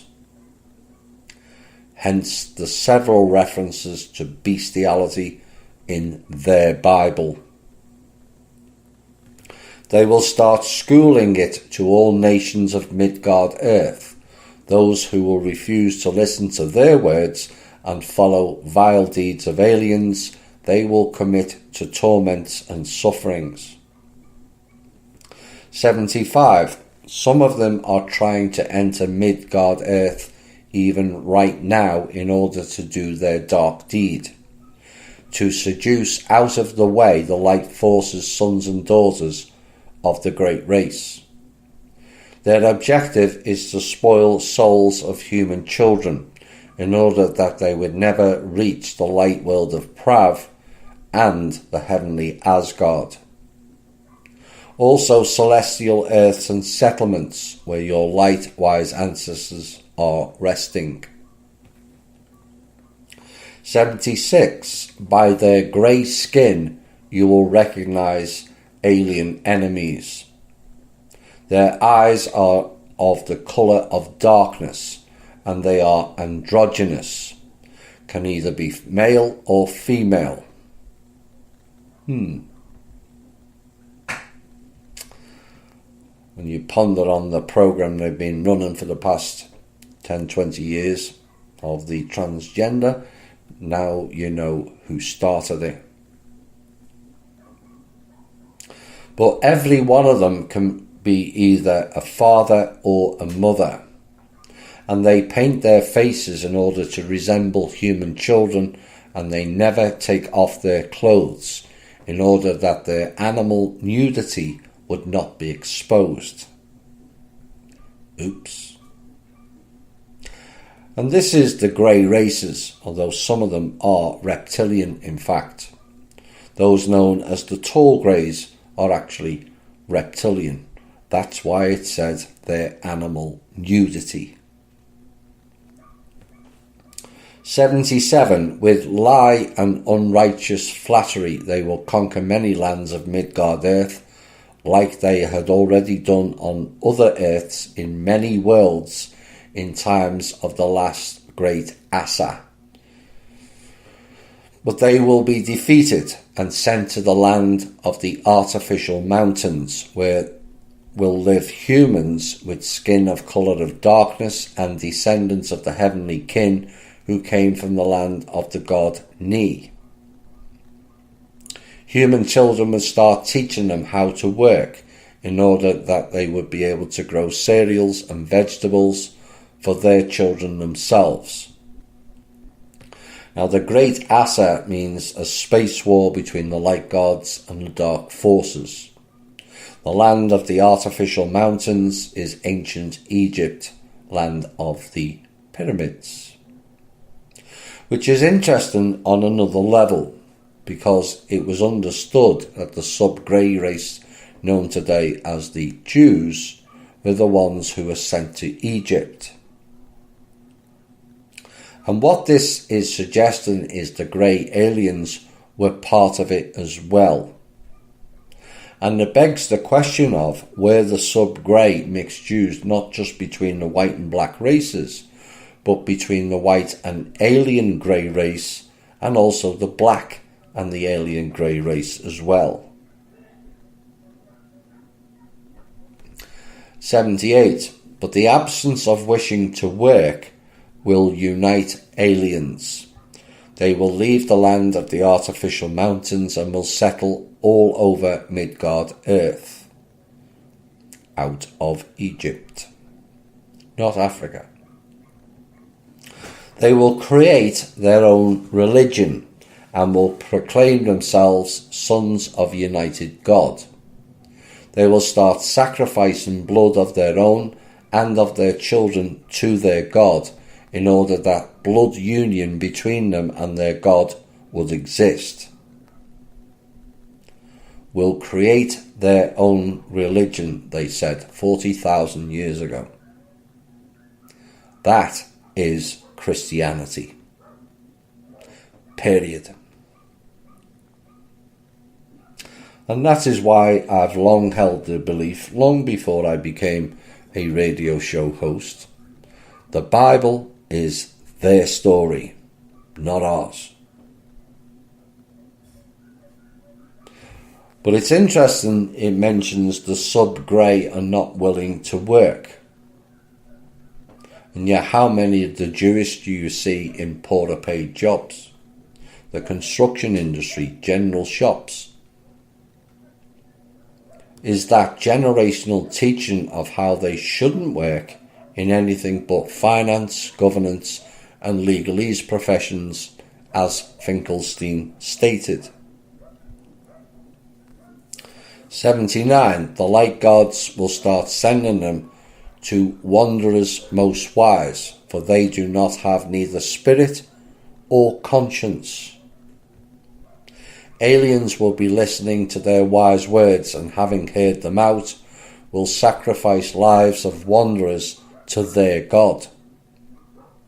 They will create golden Taurus as a symbol of their power and will worship it the same way as their God. Now, Taurus is the bull, as in papal bull, which means father bull. Taurus is the home of the Aldebaran race that worked with the SS, not the Aryan SS, I might add. And it said they have no spirit, which means they are soulless creatures. In other words, lab-created entities. And that is what we've been dealing with. 80. The light gods will send them to the great wanderer carrying love, but priests of the golden Taurus will martyrize him upon his death and will declare him God. They will create a new religion built on lie, blood and oppression, and will announce that all nations are inferior and sinful. They will call them to repent before the face of God they will have created, to ask forgiveness for deeds done and undone. The great wanderer, Jesus Christ, but not the Jesus or the Christ of the Bible. And they say this particular story is actually a lot more complicated and would take a whole book to explain the great wanderer. But all nations are inferior and sinful. Well, nations means races of people. 6. Santi 6. This next passage speaks of even graver times for the Aryans, a great war, poisoned water and food, and a disconnect from the teachings and the ancient ways. The great fall began, and we have yet to fully recover. 81. Sage Svyatozar of glorious Svyatotauros kin said to Perun ever charming, "Tell us, Perun father, what is going to be with the sacred land of the great race and faith of our ancestors. Tell us, like God, if grave times will come for the sons of the great race. Then who will be able to save the sacred land of the great race and the descendants of the heavenly kin?" 82. Spoke God most wise these words, "Be aware that grave times will be brought by the stream of the time river to the sacred land of the great race. And on this land will be left only sages, keepers of ancient knowledge and secret wisdom. Because humans will use force of elements of Midgard earth and will destroy the small moon Fata and their beautiful world. And then the Svarog circle will turn and human souls will be horrified." Now the Svarog circle will turn in this sentence. Svarog circle means firmament. And this prophecy tells about events which happened nearly 13,000 years ago, when unskillful usage of Midgard's elemental forces caused the destruction of the small moon Fata, and giant pieces of which fell to the earth. And as a result, Earth inclined its axis, thus changing the view of the firmament. And also movement of the tectonic plates occurred, which caused powerful earthquakes, volcanic eruptions, huge tsunamis, the destruction of Atlantis and many other islands, and the process of orogenesis, meaning the formation of mountains, and the changing of climate. 83. A great night will wrap around Midgard earth, and a celestial fire will destroy many lands of earth. Where beautiful flowers once bloomed will stretch great deserts. Instead of birth-giving land will be noisy seas, and with the splashed waves of seas will emerge high mountains covered with everlasting snows. 84. Humans will be hiding in caves from poisonous rains bringing death, and will start eating animal flesh. Because arboreal fruits will be filled with poison, and many humans will die after eating them. Arboreal means fruit of the tree. Poisoned water streams will bring many deaths to the children of the great race and descendants of the heavenly kin, and also thirst will bring sufferings to humans. 85. And by the advice of aliens who secretly arrive to Midgard earth, people will be killing each other for a swallow of fresh water, for a piece of clean food. They will start forgetting ancient wisdom and the laws of the united God Creator. The great disconnection will come to the world of Midgard. Only sages, keepers of sacred land of the great race, will be keeping purity of ancient knowledge despite hardships and death. 86. But the river of time will once again bring changes in its flow, and unifications of kins of great race will begin again.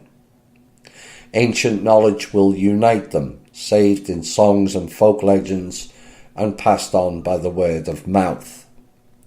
Written on stones in temples and sanctuaries, and inscribed in great santies. Much wise knowledge will become lost for many kins, but they will remember that they are descendants of the heavenly kin. Nobody will be able to defeat them and take their freedom. 87. Many circles of life will pass Midgard earth on Svarog's way.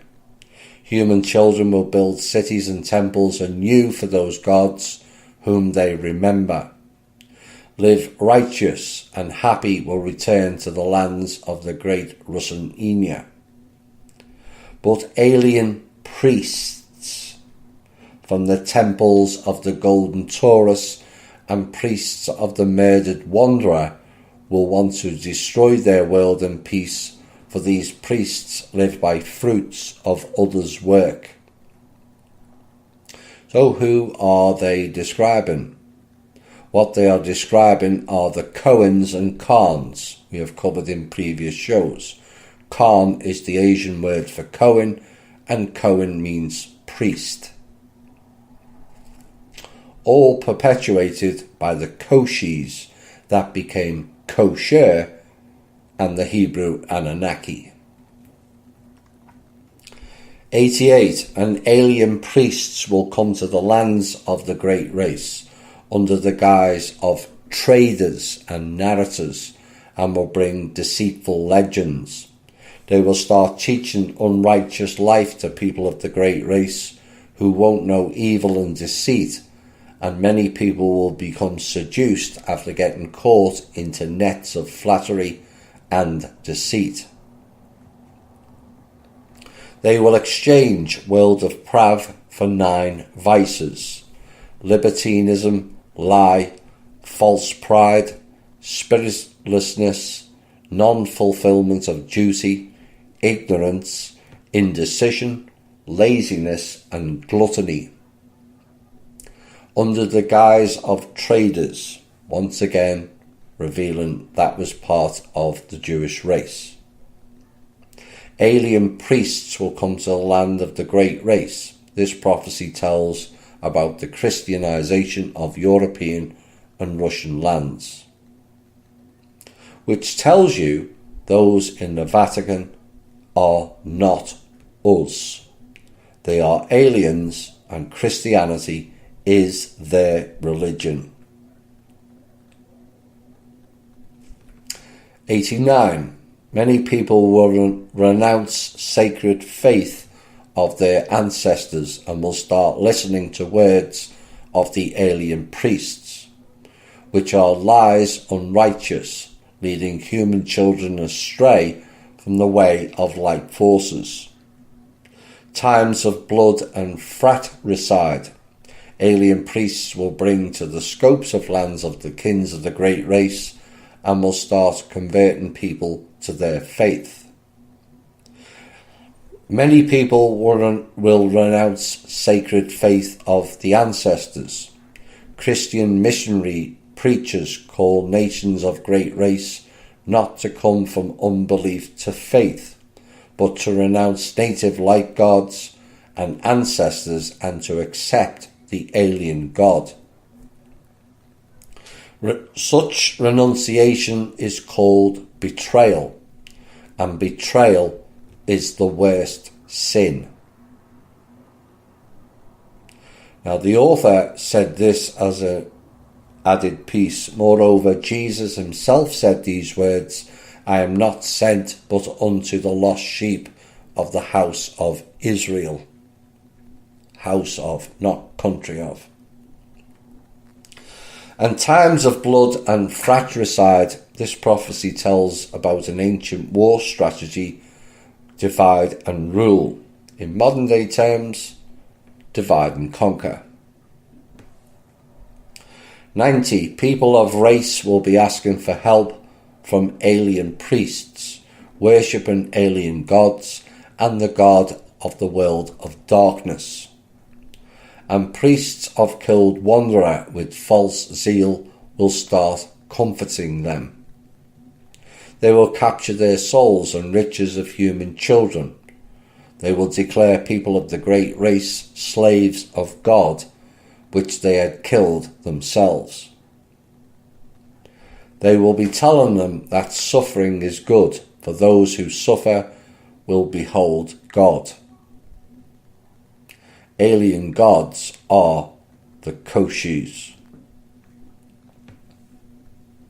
91. For 7 life circles, darkness will wrap lands of the kins of the great race.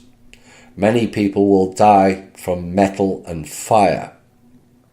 Grave times will come for nations of Midgard earth.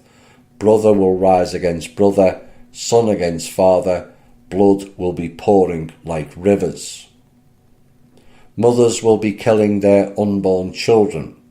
Hunger and spiritual void will cloud minds of many people of the great race, and they will lose faith in justice. Cohen, once the priest, Cohen's now the lawyers, using the reptilian language of Latin. 7 circles of life is 144 times 7, which equals a familiar number, 1008. The Svarog cycle is 1008 years also. 92. The united Creator God and heavenly kin will not allow death of the great race. Revival of the great race and awakening of protection spirit of sons of the heavenly kin will be brought by white dog, sent by gods to the sacred land of the great race. Sacred land will be purified from 1,000-year slave yoke of alien enemies, who sacrifice blood and flesh of their children, and with lie and unrighteous flattery poison the souls of the children of the heavenly kin. Now, white dog is the name of a year from the Aryan calendar. Be interesting to find out which year that coincides with. Maybe it's close. 93. The celestial phoenix will point the supreme sage of primary fire to a son of sage of forest of tri-moon kin, and supreme sage will train him to be a great wise sage, which will be assisted by light gods. The great sage will revive the ancient faith of the progenitors on the sacred land of the great race. They will build temples and sanctuaries in order that all kins of the great race and descendants of the heavenly kin would cognize ancient wisdom and righteous life. Celestial Phoenix is the name of a year from the Aryan calendar also. 94. The minions of darkness will find out that their death has come, and they will be lying about the great sage. They will be seducing his apprentices and neighbours with a glut of wealth and vicious bliss, in order that they would not reach the spiritual heights of the world of Prav and would be eternal slaves of the dark world. They will do everything to destroy the great sage, in order that ancient wisdom and faith of progenitors would not be revived on the sacred land of race. 95. Forces of darkness will make all efforts in order that the sacred fire would never light up in front of images and idols of gods and your sacred wise ancestors. Aliens will start stirring up one nation against another, calling them to wars in order that they would kill each other for possession of Earth's properties. 96. Millions of lives will be taken by senseless wars for the sake of alien desires. For the more there are wars and deaths of human children, the more wealth could acquire envoys of the world of darkness. Then they would have more influence over minds of many people of the great race. Dark forces for achievement of their goals will even use the Fash Destroyer, and fire mushrooms bringing death will rise above Midgard Earth. Fire mushrooms are nuclear weapons. The Fush or Fash Destroyer was even more high-tech than nuclear weapons. it brought total destruction to whole swathes of regions. And I suspect that weapon, or the rolling cloud weapon, is what created the deserts upon this planet. And these can all be seen as prophecies per se, but this is what they have done to many other worlds. A long-term loop-based plan of harvesting and death. And remember, most wars are started by bankers. They fund both sides and then collect the shekels. The actual war itself is actually a form of entertainment to them. Yes, you heard that correctly. And many may find that last quote unbelievable, but the problem is your thinking levels on evil are just way too low. And that is how they prevail. Right, Santi 7. This next Santi is all about the reteaching of the ancient ways, codes, morals and wisdom. 97. Perun spoke to Vedamir, warrior of the H-Yang kin, these words. Tell us, our light leader, will the great sage save sacred faith of our progenitors from alien enemies? I ask this because we are relatives with tri-moon kin. 98. Answered like God to the warrior, listen to me, hard fate is predestined for the great sage. Incomprehension of people will surround him, because ancient wisdom will become unintelligible for many kins of the great race and the heavenly kin. His task will be to explain to people the fundamentals of ancient knowledge and the meaning of rune images saved in the laws of the united God Creator. Ancient wisdom will be unintelligible. Incomprehension of ancient wisdom by people is mainly connected with the changing of languages and also the distortion of ancient truth. Remember the biblical passage, the Lord came down and changed all the languages and scattered the people to the four corners of the earth from Genesis. 6. And the Lord said, behold, the people is one, and they all have one language. And this they begin to do, and now nothing will be restrained from them, which they have imagined to do. 7. Go to, let us go down, and therefore confound their language, that they may not understand one another's speech. 8. So the Lord scattered them abroad from thence upon the face of all the earth, and they left off to build the city. 9. Therefore is the name of it called Babel, because the Lord did there confound the language of all the earth, and from thence did the Lord scatter them abroad upon the face of all the earth. Biblical scholars, who are the minions of this cult, spend an inordinate amount of time trying to cover this up, making bizarre conspiracy claims to try and give a spin on that narrative. But it is what it is. The Lord was not our friend or important as a deity either. He was an off-world flesh and blood usurper with a huge anger management problem, not to mention his ego issues.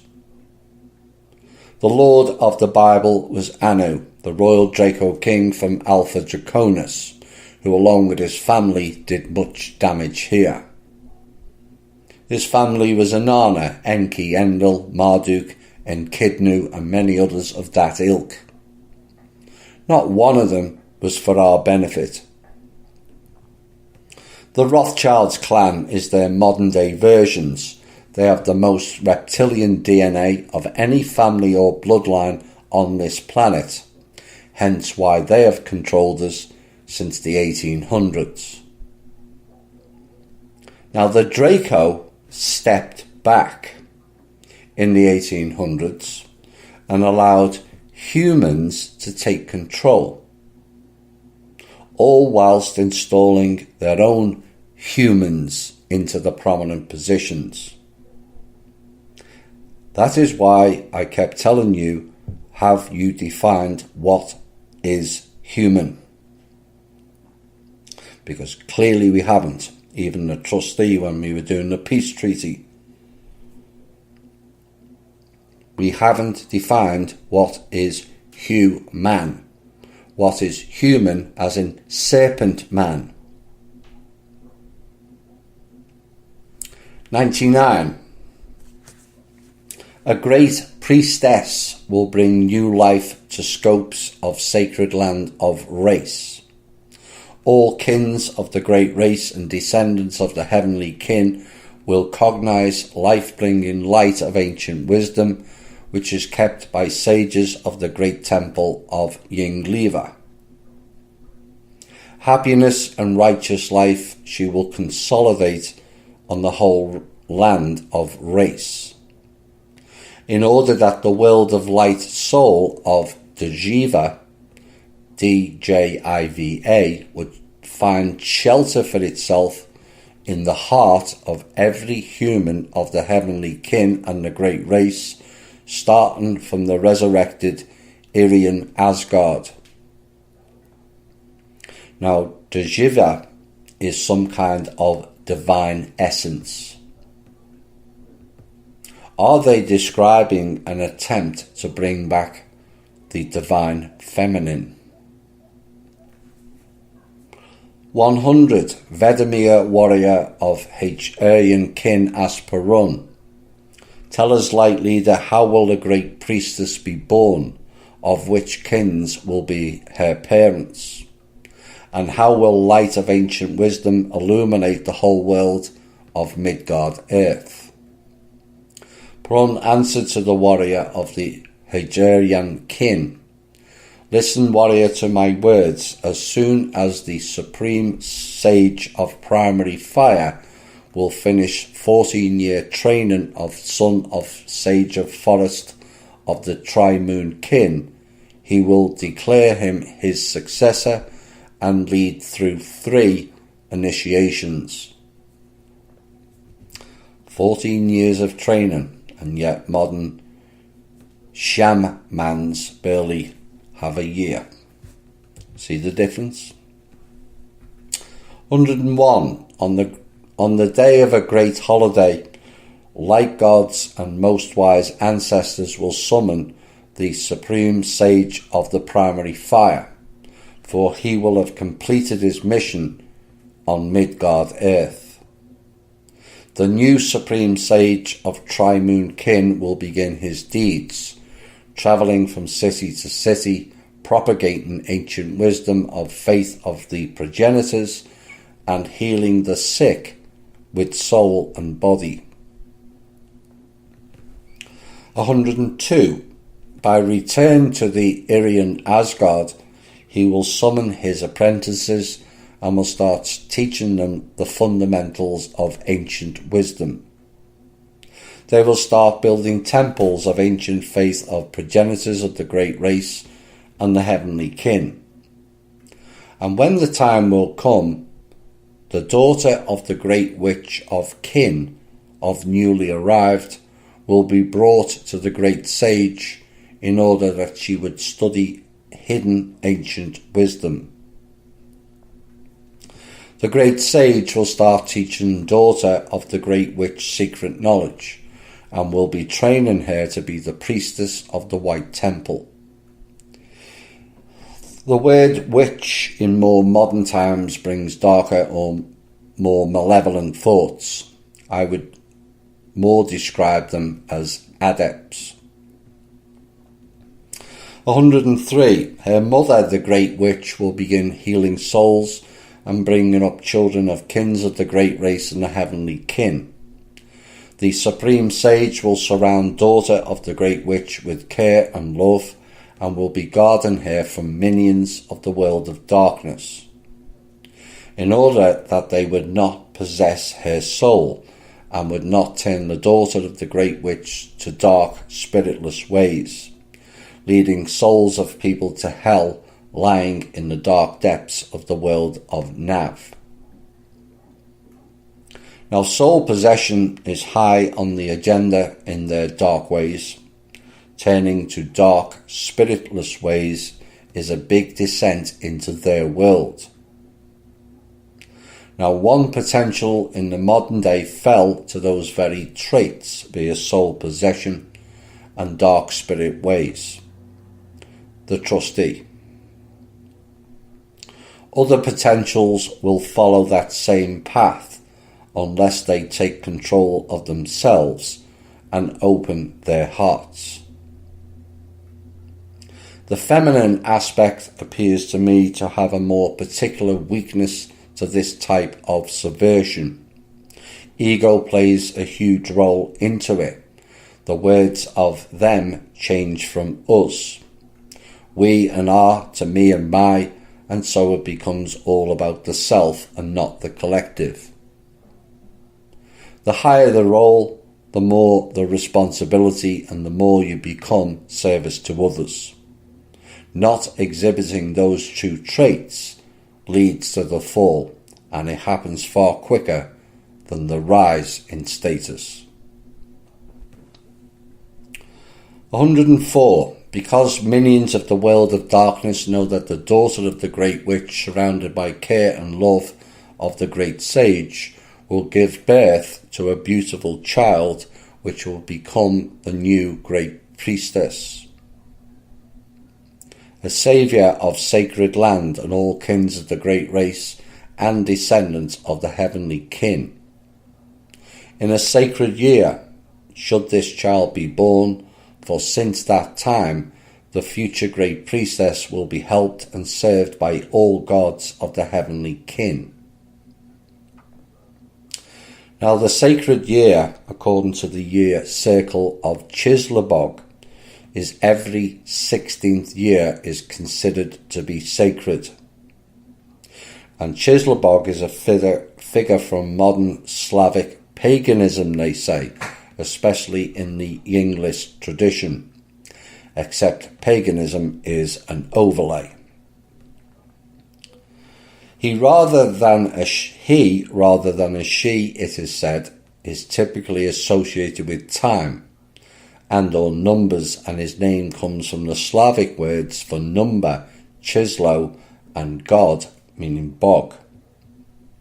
And Chislabog's origins are uncertain, but he appears in the book of Vedas, a book which they believe to be a forgery rather than a genuine ancient Slavic text.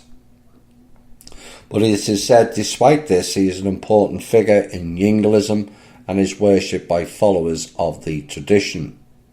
But according to Yinglish belief, Chislabog controls the flow of time, sometimes symbolised as a river. He is also considered the protector of various Slavic Aryan calendars, including the Dar-Ri calendar, DAA''RI. And Yinglish believed that the Dar-Ri calendar was used in Europe prior to the adoption of the Christian calendar.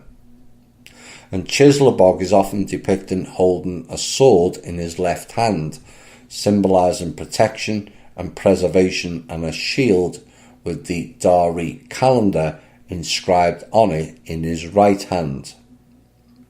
Now, the hymn of Chislabog praises him as the protector of life and the giver of understanding to humans, and asks for blessings for Yinglish families and long life. While some people have suggested that Chislabog may be female, that is not a widely held belief among Yinglists. 105.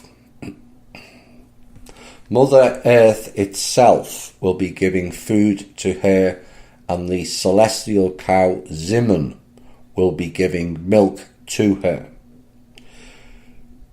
Gamma-Un, the prophetic bird, will sing to the great priestess about saved ancient great wisdom. God Vishen himself will be protecting her dreams, and Lada Mother will be guarding her from evil in her daytime. Makosh Mother will be nursing her, and the god Krishan will play pipe for her. Now Zimun is an Aryan constellation that almost corresponds with Ursa Minor. Lada Mother is probably a personification of some universal forces. Makosh Mother is the same as the Lada Mother. The god Vishen is probably a figurative god also, but he's also the local god. But I think Lada is actually Radha, which is Orion, and Makosh is Ursa Major. Radha, Makosh, Sfati, Arcturus, and Race Leo were the four constellations fighting the dark forces, the Koshis. And Gamayun is a prophetic bird of Russian folklore. It is a symbol of wisdom and knowledge, and lives on an island in the mythical east, close to paradise. She is said to spread divine messages and prophecies, as she knows everything of all creation, gods, heroes, and man. The Gamayun is normally depicted as a large bird with a woman's head, and in the books of the 17th to 19th century, the Gamayun was described as a legless and wingless bird. 106. But the forces of darkness will gather together and want to destroy this child, in order that ancient knowledge, runes, and secret wisdom concealed in grave times would vanish. For their great objective is to not allow the birth of the great priestess, and they will make all their efforts in order that this child would never be born. The minions of the world of darkness will be surrounding the mother of the future great priestess with lie and great flattery. 107. They will invite mother of the future great priestess to great festivals, where lie and spiritual impoverishment are in high esteem, where idleness and self-admiration are standard, where meanness and depravity are deified. Dark forces will be sending to the daughter of the great witch to seduce us and tempt us, in order that they would slander the great sage and ancient faith of progenitors. 108. All dark forces will be directed to separate the great sage from the daughter of the great witch. For dark forces know that if they will be separated, great loss and the unborn great priestess will lead to death of the supreme sage, as his mission is to train a great priestess. But he will revive again after one circle of life, and it will be the last time of the dark forces' rulership in all lands of Midgard Earth. One wonders if this great priestess was in fact Kimgo Guin, and yet she fell for the seducement of money and power, plus ego, every time. If it was, she will not get another opportunity to hamper the progress of humanity. 109. The all-destructive fire of retribution of forces of light will burn minions of the world of darkness and all descendants of alien enemies, which were filling the whole human world with spiritual emptiness, carrying on their banners lie and vices, laziness, cruelty, desire for another's, lust, fear, and a lack of confidence. It will be a great end of the world for alien enemies who came from the dark world. And it will become the end of time of darkness for all kins of the great race and the descendants of the heavenly kin. 110. Glorious sages of gods of the great race and the heavenly kin. You witches, silver-haired, you sages most wise, remember my words. Inscribe their runes on santies and on stones in your temples and sanctuaries, in order that your descendants would remember about grave times, which will be brought by Time River on its transient waves and would be ready for grave tests. 111. If descendants of your kins will save in memory these words and will unite many forces for defence of faith of the wise progenitors, nothing will save enemies of the great race and the heavenly kin from destructive fire of retribution of the light forces. From destructive fire of retribution of the light forces. From destructive fire of retribution of the light forces. For those of human children who will go on the way of forces of light will be saved, but those who will go on the way of the forces of darkness will find death. 112. By the will of the god Svarog, my father, I have announced you about eternal laws of the universe and about great tests over the Svarog circle, and the 99 circles of life which will occur in the future on Midgard Earth. This great predestination must be fulfilled by you and your descendants in order that everything is predestined by great Ra-Mahar. On service of shining waves of the Time River would come true, an execution of which is supervised by Chislabog, who is the god of numbers. The Svarog Circle and 99 circles of life. The Svarog Circle is an enormous period of time equal to 25,920 years, which is 180 circles of life. 144 by 180 is 25,920. 99 circles of life equals 14,256. The total sum, 25,920 plus 14,256 equals 40,176 years.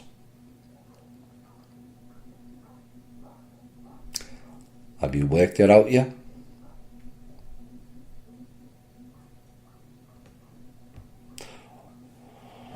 One ponders whether the 40,000 years is up around this time. If it is based on the time period just before the bringing in of the other coloured races, which was around 40,000 years ago, and when this was written, then we were at the end of that cycle now, or just beginning a new cycle. 8. In this Santi they gave further warning and also the hope it and they will return to change the dark forces' ways. 113. Perun Most Wise spoke to Skifadi, the sage of Temple of Flower of Fern of Rusenkin. Tell us, wise teacher, what forces attracts aliens to leave their homes in the world of darkness and bring them to us on Midgard Earth? Answered the sage god most wise, aliens covet everything they do not possess. All their thoughts are only about power above all worlds, about capturing property and the creation of light worlds. 114. The objective of aliens is to disturb harmony reigning in the world of light, to destroy the descendants of the heavenly kin and the great race, for only they can give adequate repulse to the forces of darkness. Minions of the world of darkness think that only they should possess all worlds, which were created by the great Rama. Upon arriving on blooming earths, they seek to school human children to greed, for greed kills cognition, and when cognition is killed, shame dies. 115. And when shame is killed, truth is oppressed, and with the death of truth dies happiness too. When happiness is dead, human dies. If human dies, then any of his riches are taken in possession of by aliens. They consider wealth to be their rightest support, and they build their world on wealth. In the world of darkness, life is only available to those who have riches. A poor human there is like a dead in the wilderness. Is there any doubt at this point? This is not unfolded here. 116. They take away income from people, taxes, relying on the power of their deception, knowing that if they take away from people support and faith, the purpose of life and freedom of spirit, they will destroy them. And human children in such situations in the world of Yav choose the path of death freely and direct their weapons against alien villains. For it is better to accept glorious death in battle righteous against alien enemies rather than to submit to their enemies. 117. People with weak spirit will lose their minds or fall under the authority of alien enemies, whilst others in thirst for hoarding go to serve the aliens. Misfortunes of such lost people are worse than death, as death according to law is the eternal way of the world, and there has been nobody living on the world of Yav who has exceeded death. And that passage is describing need not greed. 118. Alien enemies drive human children into madness, and people losing more and more mind accomplish cruel deeds. They end up violating blood rules in their evil deeds, and for those who are guilty in blood mixing, hell opens its wide doors. If the human will not reject all of these, if he will not wake up, he will go directly to hell, and the gods will not help him, for he himself chooses his path. For those who are guilty in blood mixing, hell opens its wide doors. Punishment for blood mixing is degradation, degeneration, and extinction of the whole branch of a kin. After death, a guilty soul goes to hell. Gods will not help him, for he himself chooses his path. Human is given a freedom of choice, and God helps him only when he goes on the way of the spiritual development. But if he chooses to go on a spiritless way of material pleasures, he thus rejects the help of the light gods. A somewhat harsh warning, and I have to say in many ways not much different on the front from the church. But in a different context of the white race numbers dwindling, then perhaps it's better understood. And again, it's all about personal choices and responsibilities. 119. Awakening of human occurs only in cognition, and the eye of cognition saves him. Having achieved cognition, the human child looks at the Vedas again. Then aspiration for spiritual life becomes duty, and head of all deeds becomes conscience. Listening to conscience, he hates everything evil. This makes conscience strong, and human creates his happiness. In happiness, human himself is created. Head of all deeds becomes conscience, because when conscience becomes head of all, the deeds of a human begins his spiritual development. Living by conscience, human is capable of fulfilling all the commandments of the gods and ancestors, no matter how many there are, for conscience is above all. And as the human child looks to the Vedas, perhaps this song is more fitting now than before. Now do you understand why that song was played quite a bit over the past 18 months? 120. This is still Santi 8. Tranquil people are always skillful in their deeds and invariable in duty before kin.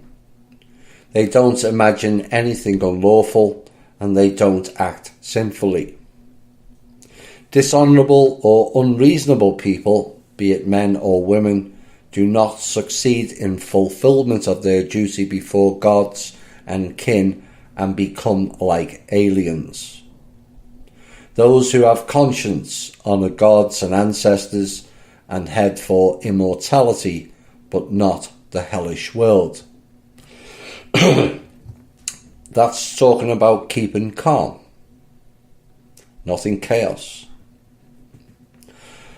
121. Those of human children who, having come from madness to rage, will be threatening, who will come to hate good, will be called by people grey like alien and despicable, who by instigation of aliens, in delusion and greed, seeks to take away from good people their happiness. Those not controlling themselves will not cope with anger, and himself will not retain happiness for a long time. For all the riches of those who have gone astray from the way of light will go to aliens. Grey like alien. And even though their skin is indeed grey, in the original version of this particular shlock, another word was used, a karen, K-A-R-A-E-N, which means the one without light in his or her soul. And during the translation from runic language to Russian word, grey had to be used, because there is no equivalent in Russian for the word karen. And I wonder if that is the origin of the modern slang name of a Karen. And this passage explains in overview of the word in their Bible saying, "We will make man in our image." That was not a creation message, but a plan to subvert all men and make us act like them. And by men, I mean both genders. 122. And hearts of all dark forces are filling with joy when human children are listening to deceitful speeches of aliens and go astray from the way of light, and go by mean way, accumulating material welfare but not spiritual, by the will of the alien enemies, this way leading to their kins to destruction. Alien enemies know that all unrighteous welfare and riches taken away from good people will cloud human mind, and souls of humans will become callous. 123.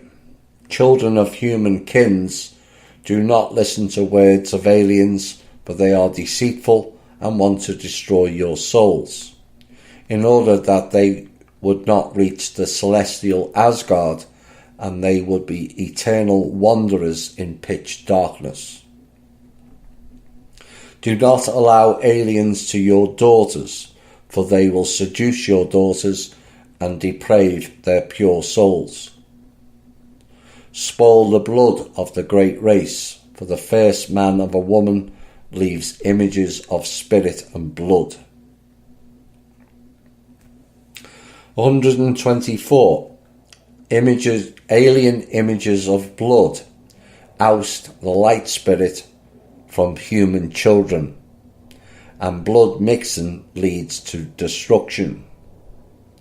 This kin dies degenerating without having healthy posterity, for there will not be that internal force, which kills all illnesses and diseases, which will be brought to Midgard Earth by alien enemies coming from the dark world.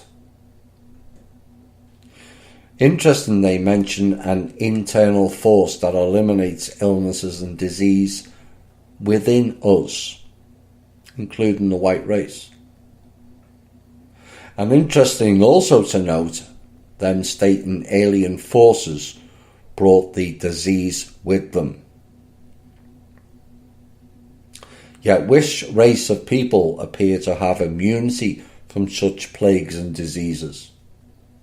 The Hebrew Anunnaki amongst us and their descendants. 125. Do not listen to the exhortations of alien seducers, and don't become attracted by their deceitful promises.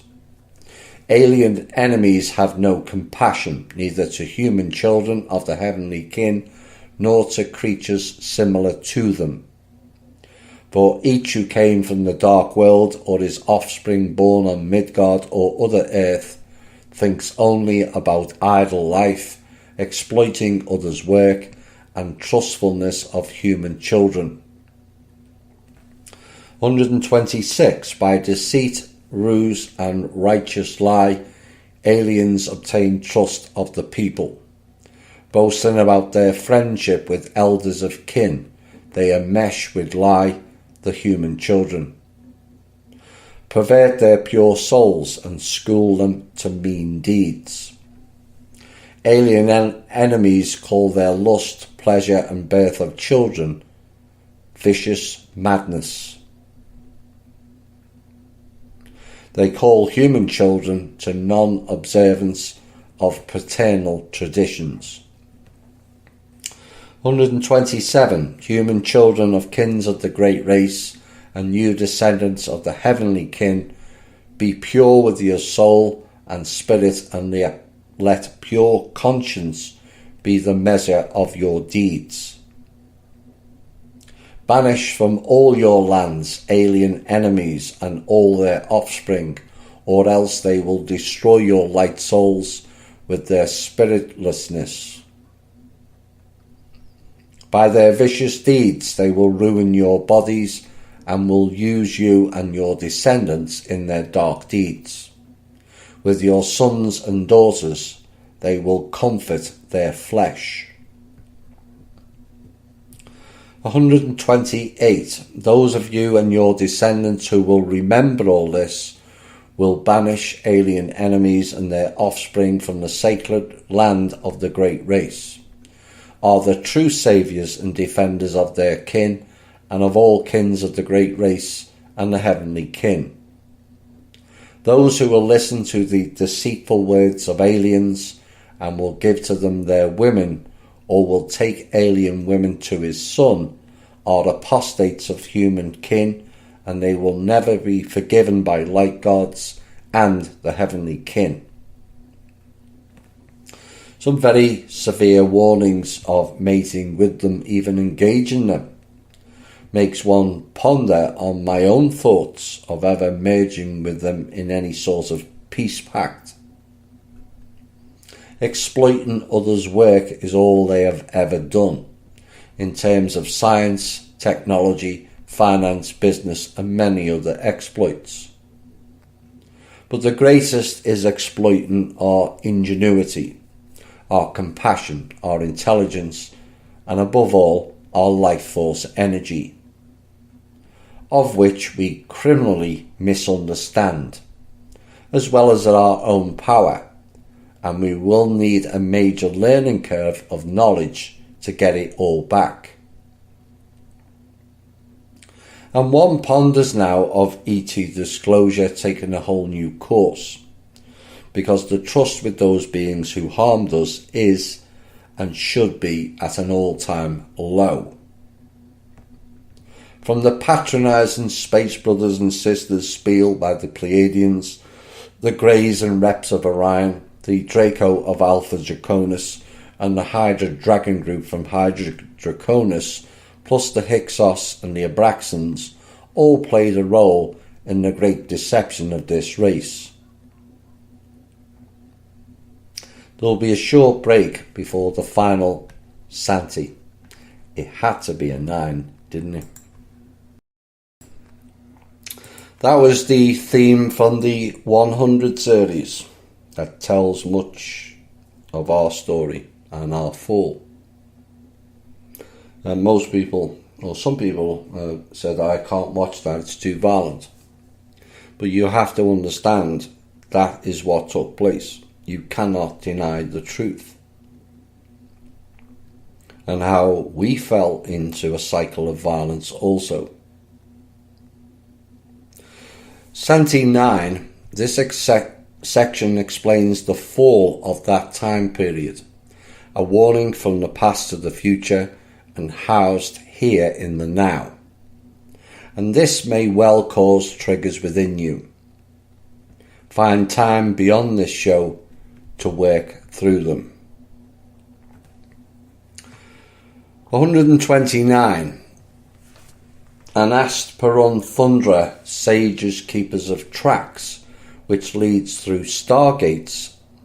Tell us, our wise teacher, what is happening in Great Svarga, and why have many gates to Makosh, Ursa Major, and Radha Orion closed? The crystals of movement are not beaming anymore, and the Zarbine circle has faded in half a quarter. The celestial needles lost colour. At present, from many Amaras, we don't get a response to our long call. Now, half a quarter measures corresponds to 1/8 of a circle, or 45 degrees. And the celestial needles are systems of space communication and also navigation. 130. Perun most wise answered to them, be advised, keepers of the star gates. A great Asa, which is battle, is happening in Svarga, Makosh, Radha, Savat, and in Rasa. A great battle is occurring. In it, the light gods from Prav entered brutal battle with the alien warriors of hell. They are defending Great Svarga and cleaning the world, system by system, from warriors of darkness, from the dark world. 131. From those spiteful enemies who turned blooming earths into dust, who spilled blood of innocent creatures, nowhere spared neither the young nor the old. And that's why many gates have closed, in order that alien enemies would not get to light lands of Great Svarga, and that fate of Torora would not befall them. Now, Torora, which as what was once in Radha Orion, most bright illuminated worlds with wise love. 132. Now Torora is deserted without life. Many Gate Circle is torn apart, on many needles collapsed mountains, and ashes of fire lies in 7 Sazans.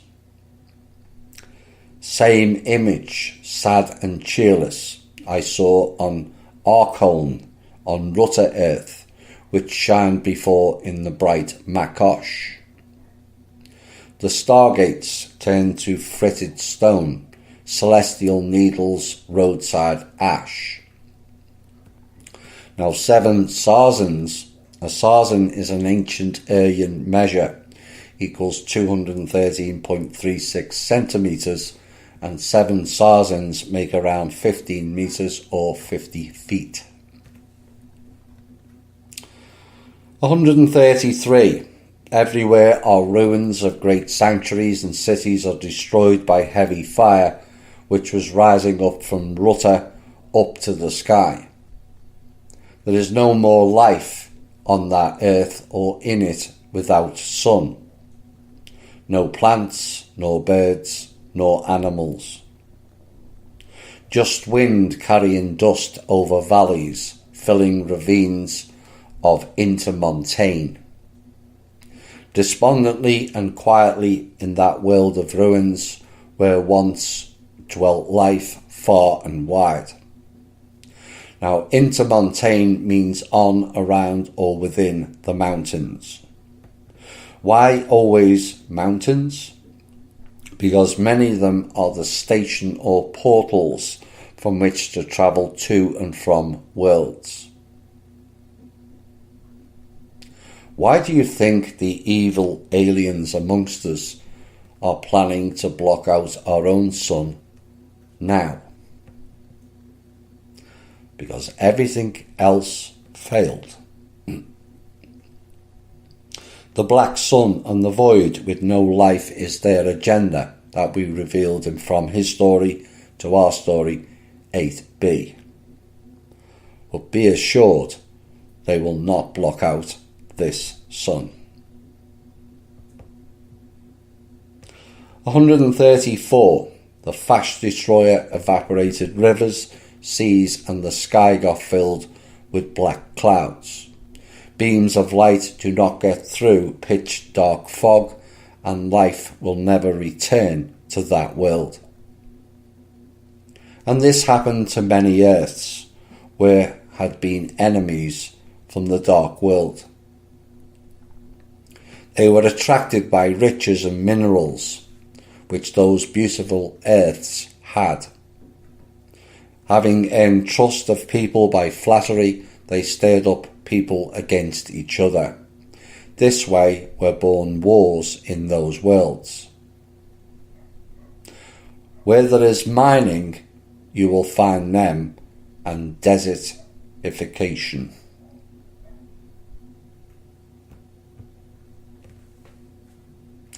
135. After the end of wars, those who remained alive were irradiated with Ziran. The people lost their consciousness and will by command of alien enemies. They were extracting riches and minerals. When those earths went out of riches and all minerals were exhausted down to the limit, all people were destroyed by enemies. They exported everything they obtained on those earths, but those earths where aliens were ousted, there they sent their fast destroyer. A message to the elitist or elitist clowns is in this passage. They who are the minions of these evil overlords. Because the recent version of this was actually this century. Marduk pulled the plug on you all. He had all the riches, most of which you gave to him in return for personal gain via fake pieces of paper. He told you all you had the golden tickets. He lied. He told you all you were the special or chosen ones. He lied. He told you all you were part of the plan. He lied. And after pulling the plug in 2007 from the trust, it was set up here for another fast destroyer type weapon and destroy this whole planet and all the beings on it and in it, including you jackasses. You all thought he was playing a game with you and he would return to save you. He didn't. Outside of a controlled chip, and he won't. You all sat there waiting for your saviour to save you like little children. Well, guess what? That is not happening. Just like the 2012 Destroy Earth event never happened, just like the Create a Black Hole to Portal Out event with CERN never happened. You are trapped under quarantine and there is no way out or in this time. The next phase of this is how to repair all of the damage caused and restore things to the way they were before the catastrophic events. Except I disagree that it was better before. In general, it wasn't. It's all about perspective, is it not? Endless wars, death and suffering is no different to now, and we need to teach all species a better and fairer way. 136. To restore Zarbine Circle to make the Stargate spiral beam again. Extract movement crystals in part, which fades in half a quarter. In place of the movement crystals of Svarga, which are on borders of Svar-Ozic system, install Yinglever crystals. Outworld light manifested in Nav will glow in Yinglever crystals, and shedding powerful stream, it will restore the Zarbine glow. 137. As spiral with straight radiance manifests on Zarbine circle in front of you, once again change the crystals to previous state, for Outworld will be opened to you. Be advised, Outworld light is harmful. It absorbs soul's radiations and mind fades in it. Unable to understand what happens with soul. That is the false light.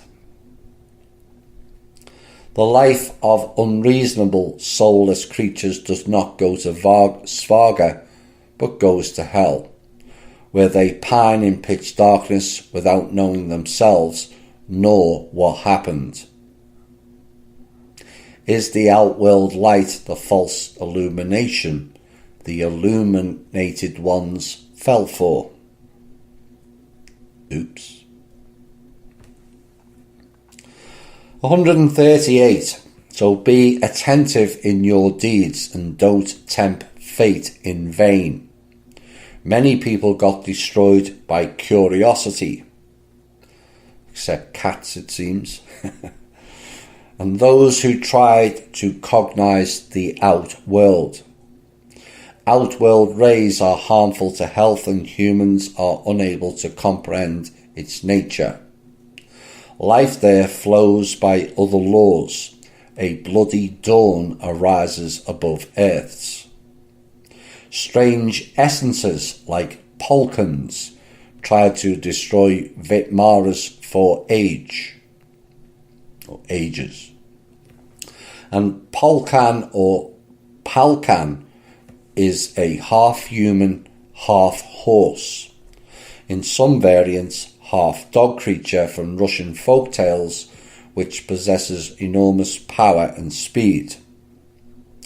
Now the half-human, half-horse were the chimeras in Boading Shan, China, that were killing and grinding up humans there, that we covered in an earlier show.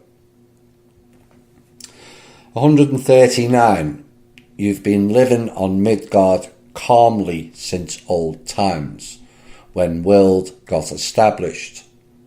Remembering from Vedas about the deeds of Tazadzbog, how he destroyed the strongholds of the Koshis, which were located on the nearest moon, Lelia. Tyr didn't allow insidious Koshis to destroy Midgard like they had destroyed Dia, D-E-A. Dia is a destroyed planet of our solar system. At present, the remains of Dia makes up the asteroid belt between the orbits of Mars and Jupiter. And these Koshis, rulers of Greys, vanished with the moon in half a chast. But Midgard paid for freedom with the Arya hid by the Great Flood. Now half a chast is an Aryan measure. One chast equals 648 parts or 18.75 seconds. 140. The waters of the moon caused that flood. To earth from the skies they fell in rainbow colours. For the moon split, and in a Swarazich array they descended to Midgard. Ancient strings were destroyed which stretched to distant systems. In between world, some connections were interrupted and the long call could not be heard. Many Vitmaras got lost in Svarga until new strings were born and their call was heard from the systems. 141. A lot of people died in that time. Those who wasn't able to lift on Vitmanas or pass through stargates and save themselves in the system of the bear, which is Ursa Major and Minor. Strings of systems are deranged again, therefore the celestial needles have lost colour. To make needles beam with colours again, replace karma crystals with Tara crystals, and through Zemun, restoring strings. Zemun is Ursa Minor, which houses the pole star Polaris. 142. Once again will beam celestial needles and Vitmaras will answer your call, or blinkers. Faith in the success of your glorious deeds, this is what is the most important at this time. If deeds are fastened with faith, what can hinder deeds from happening?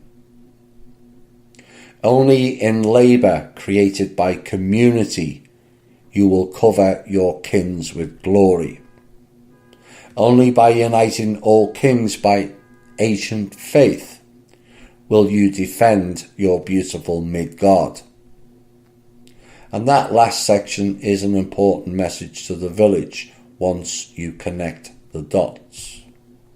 But it also plays out on a much wider scale. 143. Ancient connections will be restored again, and to calls of descendants will respond the ancestors. Aliens won't be able to prevent this, for they will be exiled to hell from Svarga. But remember, people, that enemy is revengeful and just pretends that it does not care about Svarga, but actually hiding from looks will be maturing a weapon of revenge. They don't know about honour and heavenly truth, for there is no conscience in their hearts, no integrity in essence. 144. Aliens have destroyed many Earths in different systems of Svar's circle. Black envy darkens their minds. When they see prosperity of each other, envy, deception, desire for another's, that is their objective, even in the hellish world. And that is why aliens try to conquer everything in Svarga and the between world. Remember, people of the great race, everything I told you on this beautiful evening.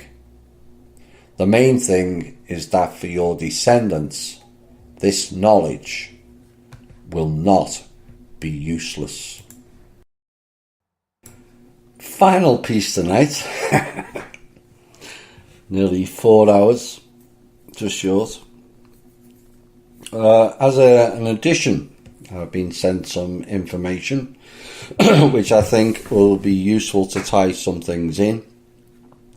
Is because amongst the Slavic Aryan nations, the polar star is called Na, N-A. And this is in honour to the goddess Tara. Let's see if we can end on a high note, or even a deep pondering. We are the children of the sun, the song says, and in Theosophy it is believed that the 7 stars of the Pleiades focuses the spiritual energy of the 7 rays from the galactic logos. So the 7 stars of the Great Bear, which is Ursa Major, and then on to Sirius, and then to the Sun, and then to the god of Earth, it says, Sanat Kumara, and finally through the 7 masters of the 7 rays to the human race. But the 7 master of the 7 rays is the overviewer. Remember the drawing I showed many of you of the single point of light or information, and how you only see from one point, but when you go behind it, it becomes 7 points or rays. Now, Sanat Kumara is regarded as the Lord or Regent of Earth and of humanity, and he is thought to be the physical incarnation of the planetary logos, the living being that ensouls this planet. Except the planetary logos is a female, not male.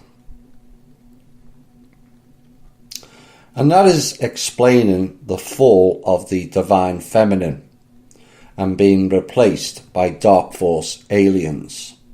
Sanat spawned from the words Santa and Satan. Elena Blavatsky asserted that Sanat Kumara belonged to a group of 30 beings called the Lords of the Flame, who were from the planet Venus. And in the Judeo-Christian tradition, these same beings are presented as Lucifer and the angels who fell from the Godhead to earth. But the planet Venus is not the main planet of this solar system. It is Midgard. And Venus was Luciferia and female, not Lucifer, the overlay male. Lucifer signifies the fall of the Logos in this planetary system. And the Hindu or Indian version is the bastardized and dark forces version of the Vedic teachings, replete with dark forces entities. And here is an example of it. During the Buddhist ceremony and at the apex of the full moon in May, what a coincidence the solar bardoas were in May. And was it another coincidence that our members undertook special trips in May this and last year? When the sun is aligned with the constellation of Taurus, it is believed that the Gautama Buddha briefly descends into the valley, bestowing a blessing on those who attend and all of mankind. And during this time, the Lord of the solar system, or the solar logos, is believed to release cosmic energy to Earth in order to keep our planet's cosmic energy in balance. The Lord, by its name, was an impostor, like the male god of Earth, and also for many centuries the solar logos, Ra, the serpent god. Now, thankfully, much of those dark entities have now been replaced, and the solar logos original has returned, as has the divine feminine energies. And this is why the clowns are panicking. They have lost their battle and are reduced to playing child-level games. Adult thinking and actions have and will prevail. And so there you have it. What do you make of all of that? Sad, shame, guilt, despair of how we all fell so far down. We all forgot the collective teachings and wisdom and just sailed through lifetimes like a shipwreck when calmer waters were available to us. The Time River portions of this piece bears a reminder. Does go with the flow now make more sense? Ride or skim the wave also, as above, so below. Is there any doubt at this point this is not unfolded here? It matters not which colour, skin or race you are listening or reading this piece. What matters is, will you adapt to the teachings of how to be and act in a much more adult-based way? And yes, if you are black-skinned in the modern day, the passages of non-mixing will come across as racist, but it is but mere geneticism, not racism. With the adult understanding of geneticism, those passages will make more sense. We assumed we are all the same. In essence, as humanoids, we are. But we were not from the same planet or even the same solar system. It is from that understanding and the perspective the Urs spoke. But we are not all so different. When a black male or female brings a white partner into the fold, it is frowned upon in the community. The same applies with black and Hispanic, and the natives with other races, not to mention the Jewish race and their no-mixing Talmudic law. Why? Not because of racism, because it is genetic coded memory. And maybe the balancer in me at times reaches too far of how I think we should all come and stick together. I fail to see why our differences cannot be set aside and become friends and working colleagues while sticking to the genetic boundaries.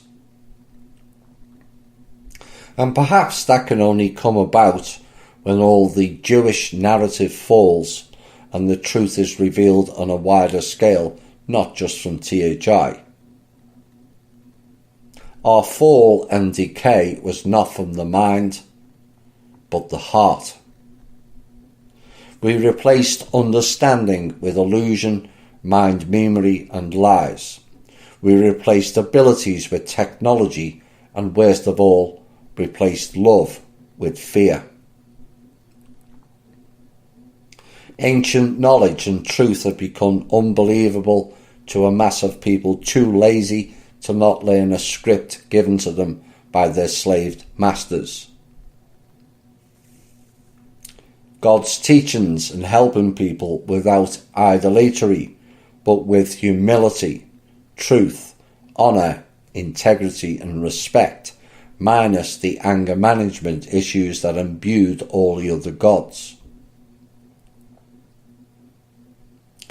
A god is a helper and service to others. The gods of the Bible were service to self.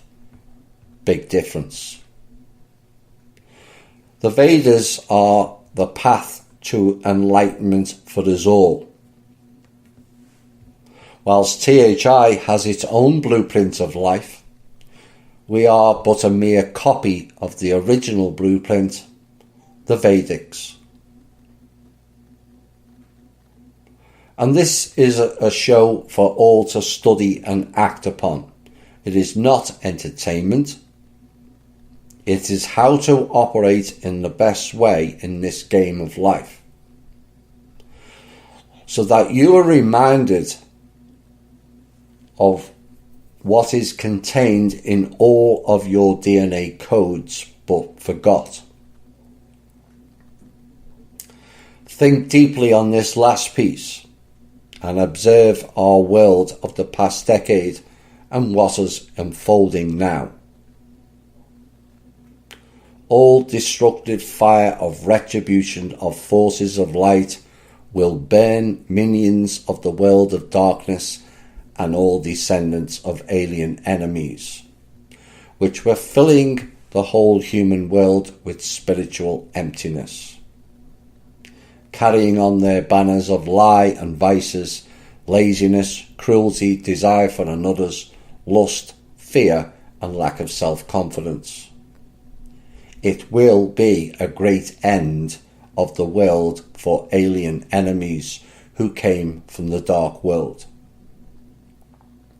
And it will become the end of time of darkness for all kings of the great race and the descendants of the heavenly kin. I will repeat again, is there any doubt at this point? This has not unfolded here. This will go down as one of the great shows of THI, but it will carry so much more. A frequency of hope that the end is near. A frequency of spirals that will permeate all over the world. That puts the old world and the new world on notice. The march to a better planet strives forward, and it cannot be stopped by clowns, fake gods, family or their army of minions, only by us not doing our part in it. How quick the transition is depends solely upon us all coming together. A THI hammer of epic proportions. This has been the Truth, Honour and Integrity Show. My name's Thomas Williams. Bye for now. Final word. How do we accomplish this?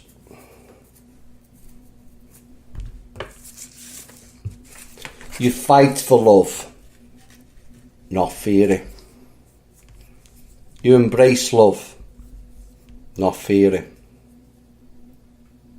You be love, not fear it.